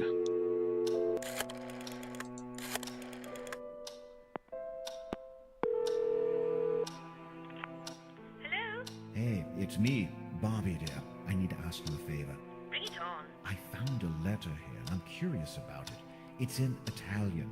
Do you think you could translate it for me? My, Mr. Arthate, are we being naughty? Mrs. Styles. Yes, of course I can. Just send me the letter and I'll put hands to work as soon as I have it here. Excellent. I wonder if the postman will come by. I feel like I'm the last person alive on the whole planet here. But have you told the post office in Rothbury that you're moving to Blackwood Manor? Yes, Jerry did. I just hope they don't forget about me, that's all. In any case, thank you. You're such a dear. That's what I'm here for. Actually, that's what I'm paying you for. Anyway, I'll go and try mailing that letter. I'll be standing by for action. Thanks. Goodbye. Good luck. Alright, well Barbara will take care of the letter for us, but we have to mail it to her. Well, we happen to have an envelope right here. Let's see if we can mix the two. Yep. Well, the envelope has the Italian letter in it. The only thing is it doesn't have an address. Alright, the envelope had the letter and was properly addressed.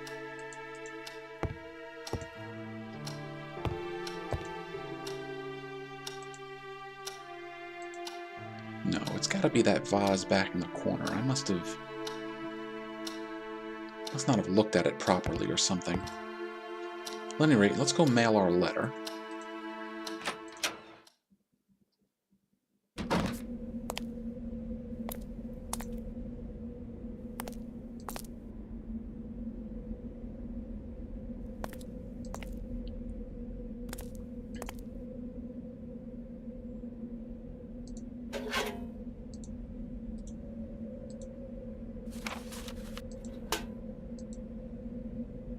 Alright, now we just have to hope for the best.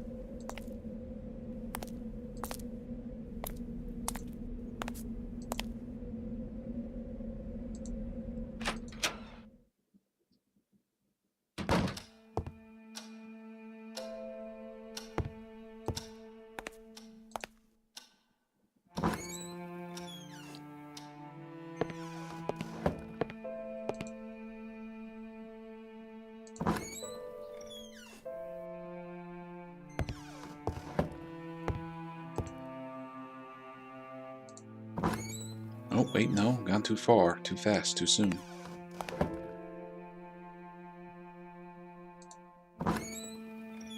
Actually, it's not soon at all. I think we've been playing for about 90 minutes now.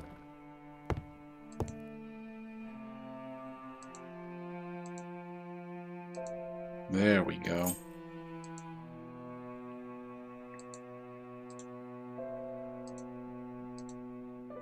A rusty golden key, or rather the rusty golden key, was quite heavy.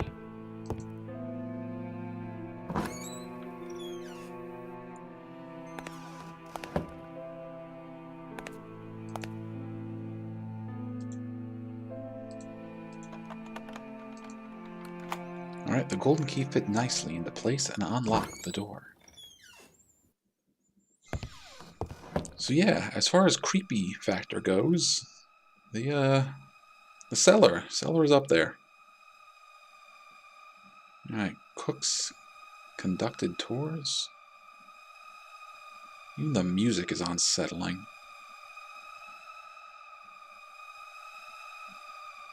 Kind of makes me think of like, I don't know, like the cries of bugs or something. It was terribly cold and damp in the basement. Like the buzzing of insect wings.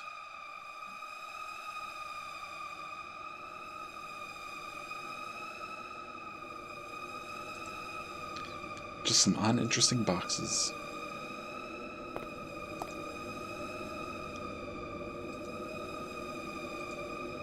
The drain cover in the concrete. The valve was stuck and wouldn't budge.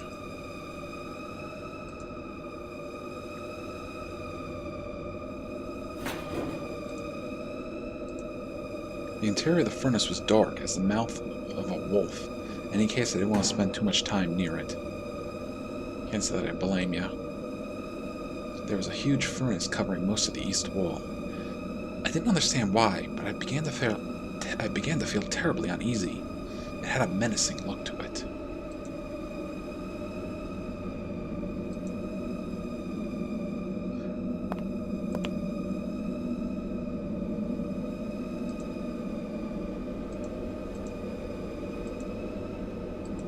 Well, there's more firewood down here in case we need it.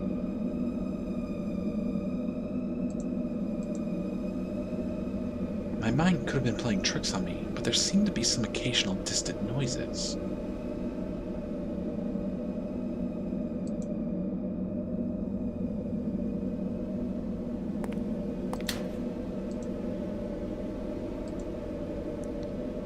There appeared to be nothing wrong with the fuses.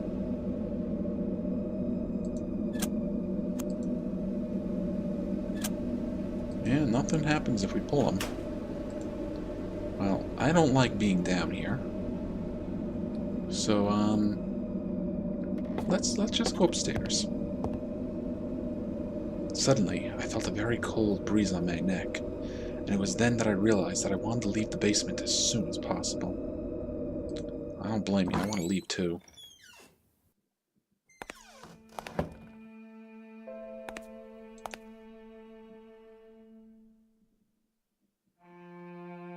Yeah, that's not the door.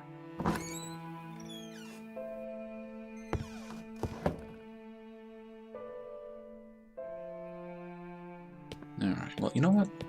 I'm just gonna go upstairs just so I can show you us going upstairs.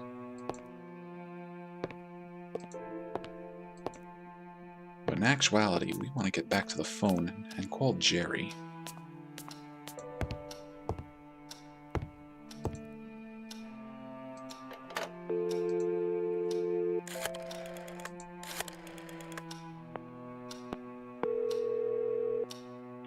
Hello? Jerry, all the fuses seem to be fine. I think the problem might be a little more complicated than that.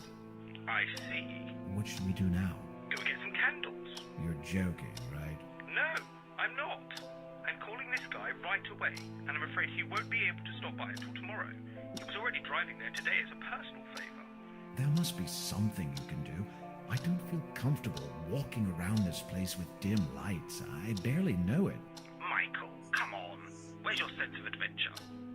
It would be like you were living in a past century. Exquisite Victorian house, lit by candles. What I wouldn't give to be in your place. I left my sense of adventuring back in London, thanks. I have work to do. Then do it. What else could you ask for? Now you have the chance to experience firsthand one of your period pieces. Oh, very funny. Try getting that guy over here as soon as possible. Don't worry, I will. Make sure you find some candles before it gets too dark. Yes, candles. Bye. Alright, so let me spoil something for you guys right now. Something that kind of aggravated me quite a bit the first time I played it. There are no candles. Even though the game just took the time to tell you, go find candles, there are in fact no candles to be found in this house whatsoever. So you may spend, I don't know, maybe just a few minutes searching, or maybe a few hours. But there are none. What you actually have to do is explore the house until you've more or less clicked on everything possible, and then call Jerry again. Well, at this point we've explored all the first floor, the cellar, and the second floor. We've also checked out outside, both the front and the back. The only place left now is to go up to the attic. Alright, it is now 3 p.m. Wow, a lot of time went by.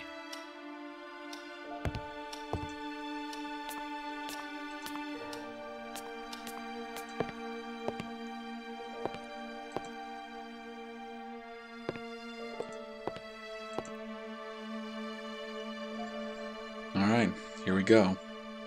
Up to the attic. With this horrible picture guarding it.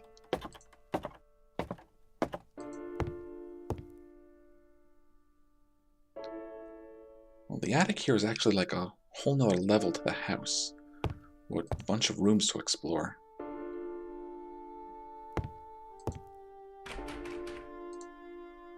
Locked. The door seems to be stuck. Okay, maybe it's not locked, it's just stuck.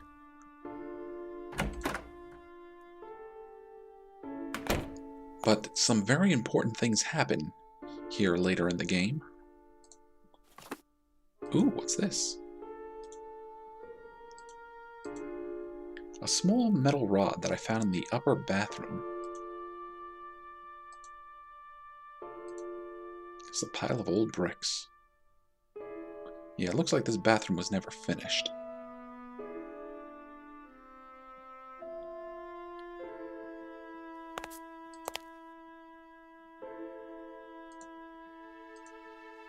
Most of the planks scattered through the third floor were dry and brittle by now. The upper bathroom would have been beautiful under different conditions, but its current state was sad and depressing.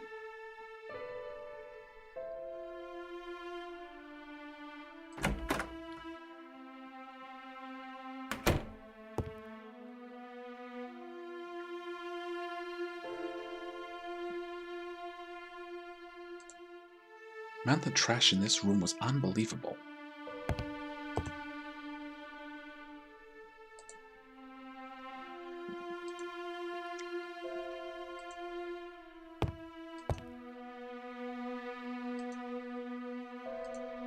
A neat little stove was standing on a plank. Well, those kind of look like that metal rod. Alright, now we have all three of them in there.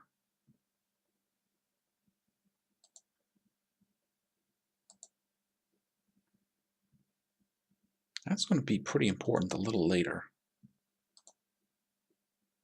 I swore I would scream if I saw another brick. I didn't even want to imagine the piles of rubbish that were inside those boxes.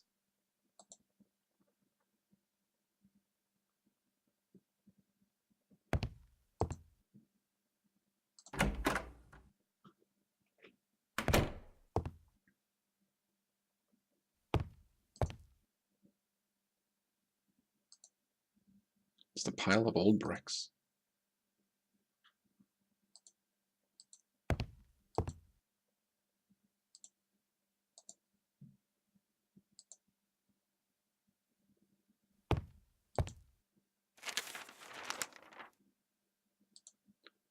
And what did we just pick up? Just a piece of newspaper I picked up. The door was locked, but I could see a key on the other side through the keyhole. Well, we're going to pull an old adventure game trick.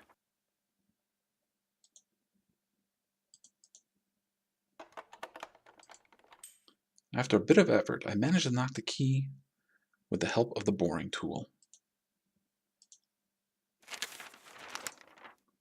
I removed the piece of paper and noticed the key had gotten stuck between the door. Whoever said that dumb technique worked. Well, I guess it didn't. Do we use the knife? No, I could hurt myself. There's quite a bit of light coming from below the door. It was impossible to get the key now.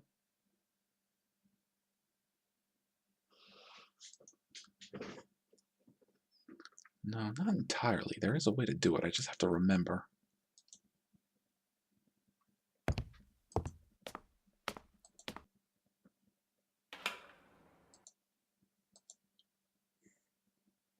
And from this door, we can see the side of the house.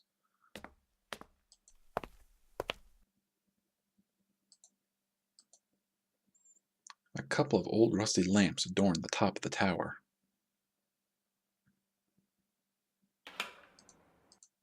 You can open this window too. It's dark out. Guess it's much later than 3 p.m.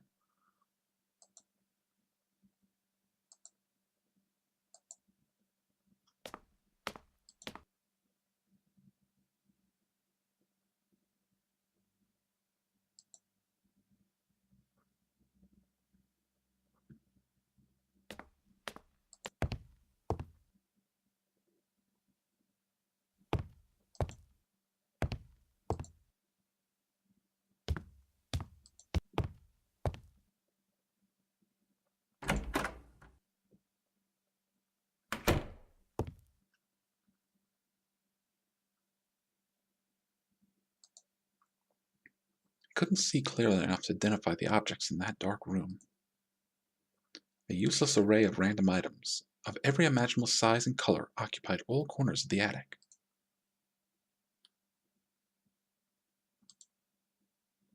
There was nothing of interest among those trinkets.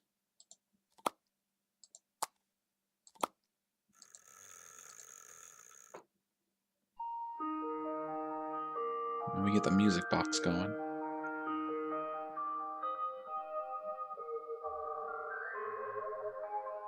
Oh, kind of a little creepy there at the end.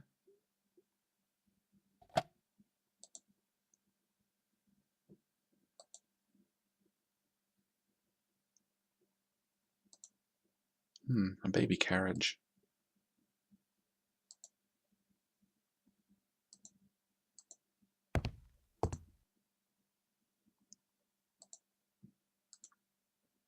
Pile of newspapers is huge. I needed a more specific date to look for.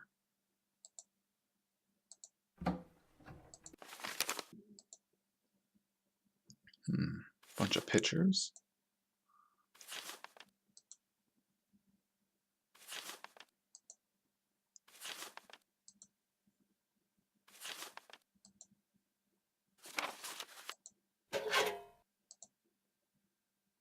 An oil lamp, it looks like.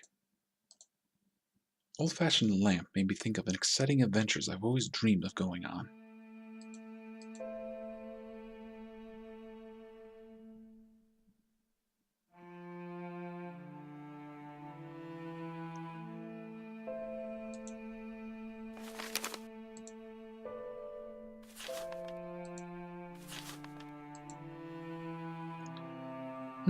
Meat packers. January 1970. Now, I'm pretty sure that ends up being an important date. Let's see if maybe that corresponds with any of these. No. What about that lamp? No, I'm not done here yet.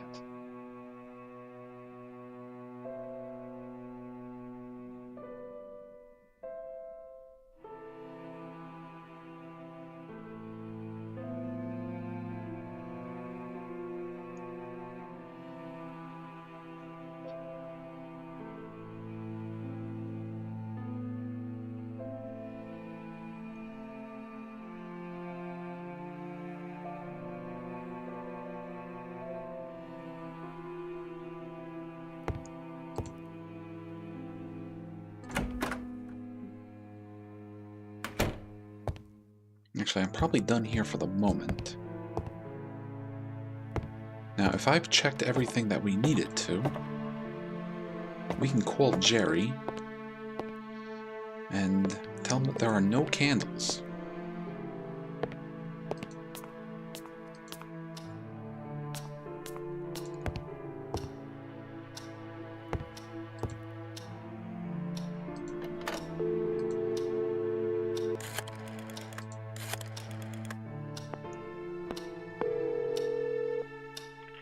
Yes? Jerry, I'm freaking out. I couldn't find a single candle inside this place. You're kidding me. I can't believe it. Did you look well? Yes, every single room, drawer, box, cabinet, nothing. No candles.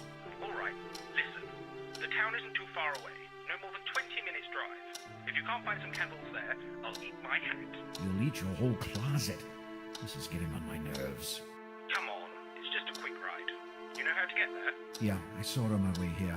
Did you call Mr. Busy Electrician who couldn't hold on for just 5 more minutes? Yes, he'll be doing me another special favor, and we'll be going there tomorrow afternoon. It's the best he can do. You have to bear in mind it's Sunday. We'll charge extra, of course. I don't care. I have no power. I'll get him myself if he doesn't show up. Calm down. Drive to the town before it gets too dark. You won't be able to find your way back if it does. Yeah, I had to buy some food anyway. There you go. Godspeed. And drive safe. Alright, so I guess we're doing it right so far. Let's get out of here. We'll go to town, we'll get some supplies.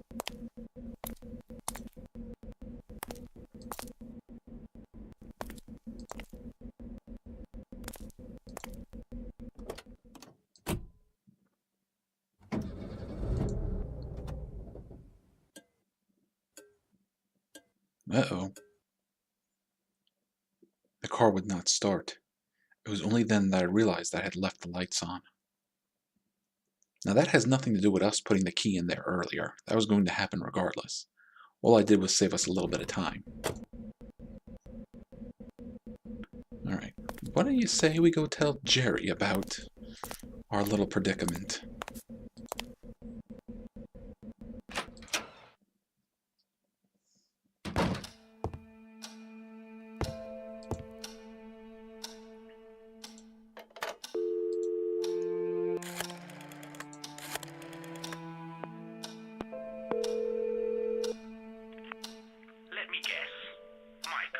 Jerry, you won't believe this. It's insane. My car is dead. What? Are you sure? Have you checked its pulse? I'm not joking. It's gone. My friend, this completely redefines the term suspension of disbelief you sometimes use for your stories. I know. I'm speechless. I forgot the lights on and the car ran out of batteries. All because of that bloody fog. Jerry, you've got to help me. Get over here. Michael, look at the time. I can't drive to Northumberland right now. But Jerry, I can't spend the whole night without one single source of light. I barely know this place, and I won't be able to find my way. Heck, I don't even know if it's rid of ghosts yet. Are you a sleepwalker, Michael? You lie down on the bed, you sleep, you wake up, and you'll have tons of bright light then. That's not helping. And you're the one who got me into this mess in the first place. Hold on a minute. It's not my fault if the electrician missed you for a few minutes, there aren't any candles in a 3-story mansion, and your car's battery was low. Okay, listen. When will you be coming back to Rothbury? I'll be arriving home early tomorrow morning, and I'll come for you shortly after. We'll drive to town, stock yourself up, and then spend the rest of the day in your garden, drinking some beers while we wait for Mr. Electrician. Sounds like a plan? Yeah, I guess. I don't think there's any plan B either. I'm afraid not. Sorry. I really took all the precautions to make your stay there as comfortable as possible, but I guess sometimes things are just meant to go wrong. Apparently. All right, I'll be on my way then. Call me back if you need anything. And Michael, Yes, just don't let this situation get on your nerves. I promise it won't. Goodbye. Well, believe it or not, we're actually not done with Jerry. We gotta call him a couple of more times.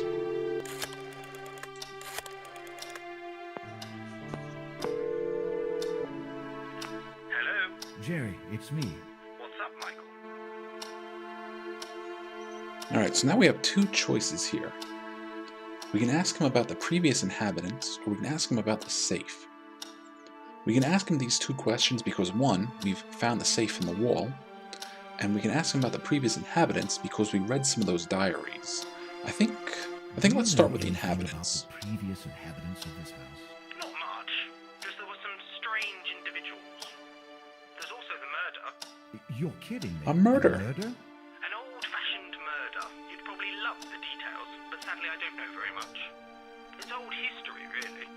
Although it caused quite a stir there in Rothbury. It seems the owner, James Blackwood, I think, went mad and killed his wife. I do remember the date, though. May 1963. James Blackwood, according to the stuff I've been reading. So you're already turning the place upside down? I should have thought so. There's enough material for a whole series of stories here, you know. After you finish your book, my friend. Yeah, but it can never hurt poking around a little. Would you just get back to work? Call me if you need anything. All right, goodbye. Well, we do need to call him.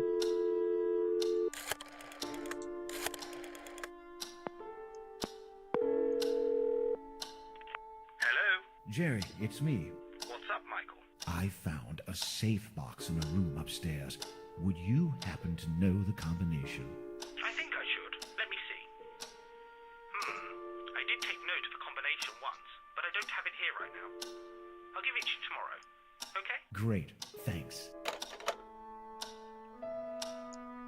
Now, I think that's it for Michael. I think that's it for Jerry. In fact, if we try calling him, we might just get a dial tone. Yep. I'm not sure about Barbara. I don't think there's anything we have to talk to her about. But hey, let's just call her. I already bothered Barbara enough. I wasn't paying her that much after all. Okay, so Jerry told us about a murder. When did he say it was? In May?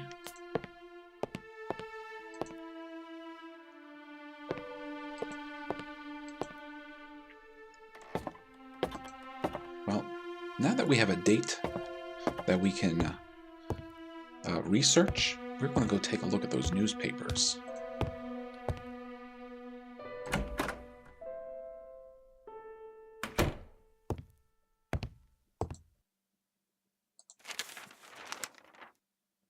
The Journal, Northern Daily Newspaper, Tuesday, the 25th of May, 1963. Terrible news shocks the community of Rothbury. Mr. James Blackwood, distinguished resident of this town and widely acknowledged construction engineer, was accused of murder yesterday by Miss Eva Marini, maid of the Blackwood family. While the nature of this situation is most unusual, given that Mr. Blackwood is a highly respected gentleman, Miss Marini. Listen, I can't read words. I don't know what I'm doing here. An Italian immigrant and aspiring photographer affirms to having a photograph that supports this accusation. So it was the maid's room, and she was a photographer. I knew no one would ever believe me, so I took a picture of him, she says. I was supposed to be in town during the afternoon, but I didn't have the need to.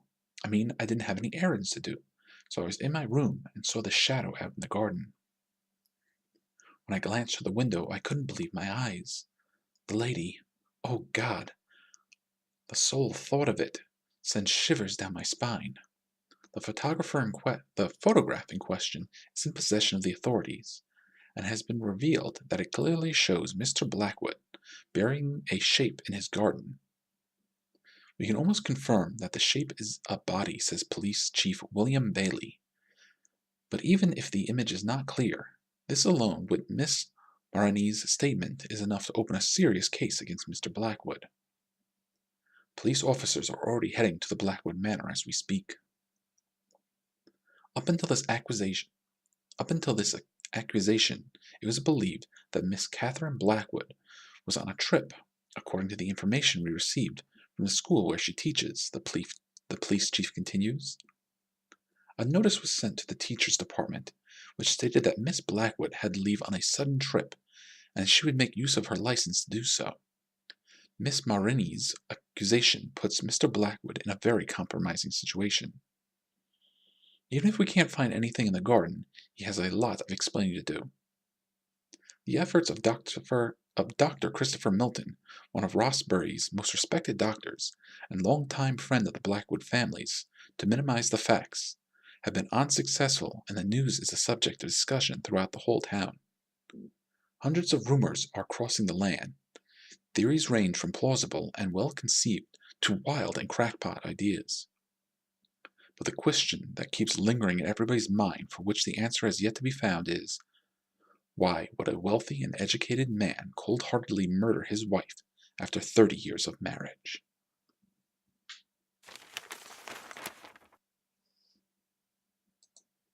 Alright, so things are getting creepy. A murder took place here, and apparently the doctor that was living here kept hearing strange noises, whispers, and eventually became so scared of this place that he just up and left. I think at this point there's nothing to do but go to our room, do some work, and maybe go to sleep.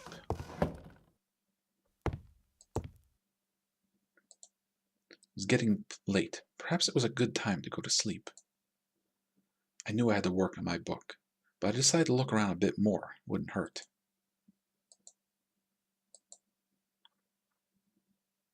Alright, I think bedtime. I laid down on the bed. Ooh. Ooh, what's that?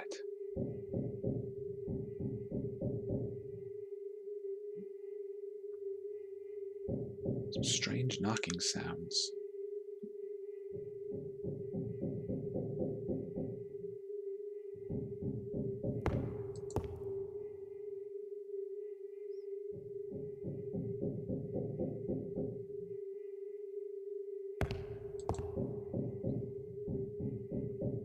Now, I think at this point, we can't really do much exploration. We can only really go in the direction the game wants us to follow.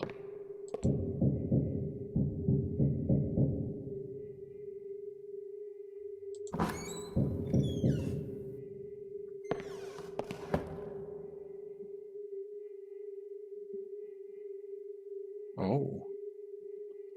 Oh, that display case is gone.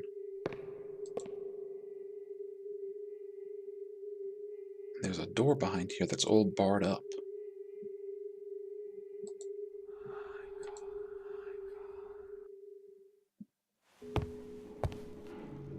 I awakened from my strange dream by some odd noise reverberating around the room. So that was a dream he had about the knocking. Even if I wanted to work, it was too dark to do at this time.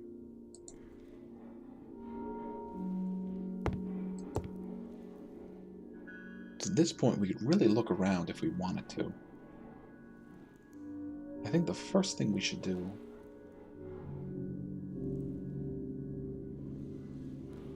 actually well, we can do them in any order we want, so let's go double check the gallery.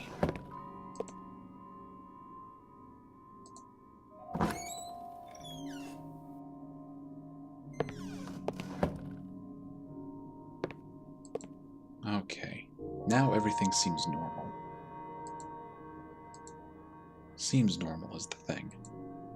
It's firmly stuck in place. Actually, can we use the knife to pry it open? Or is that something later? There we go. The panel had been concealing a couple of wheels. It wouldn't move.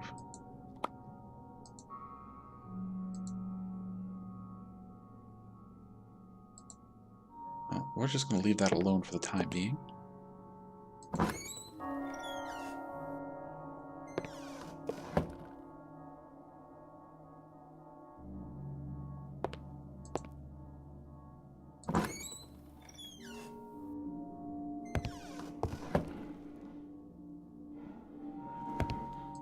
We can kind of hear some noises. Suddenly the noises seem to grow louder.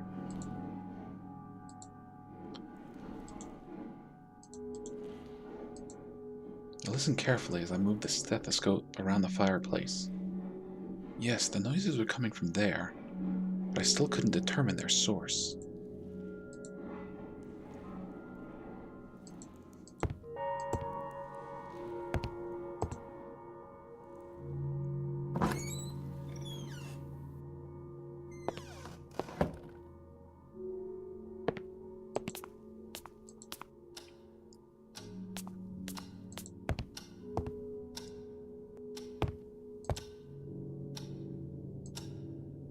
It was 12 a.m.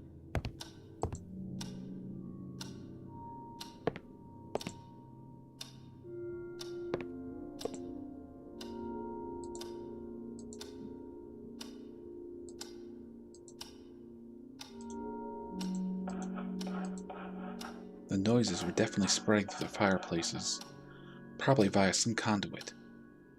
I concluded they had to be coming from below.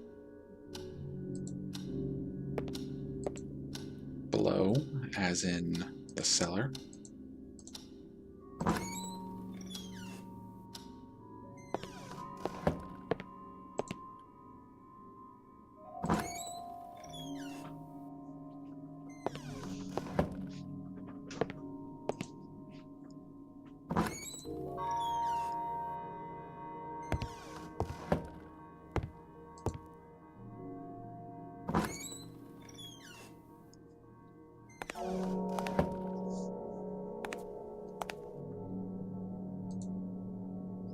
Although I thought about investigating, but then I realized the basement would be pitch black at this time.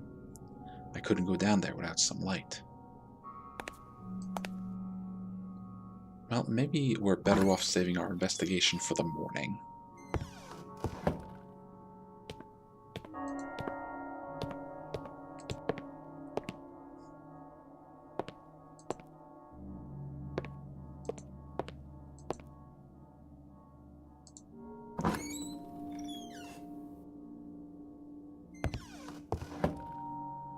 The scratches had stopped. I thought it was the right moment for me to go back to sleep. I went back to bed. Sunday, October 13th.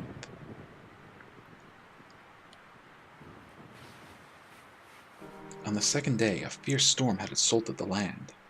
I could hear the trees creaking, or rather moaning, to the lashing of the rain, and I quickly abandoned my hopes of having the power fixed. Alright, now sounds like a good time to save.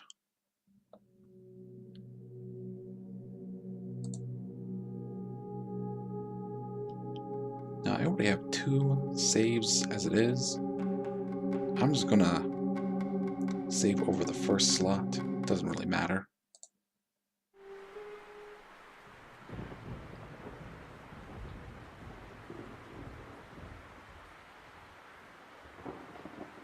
Alright, I think that will do it for this episode. We've been at it for more than 2 hours.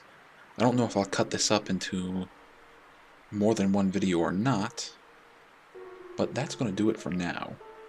So thank you for watching. I'll see you all in the next episode.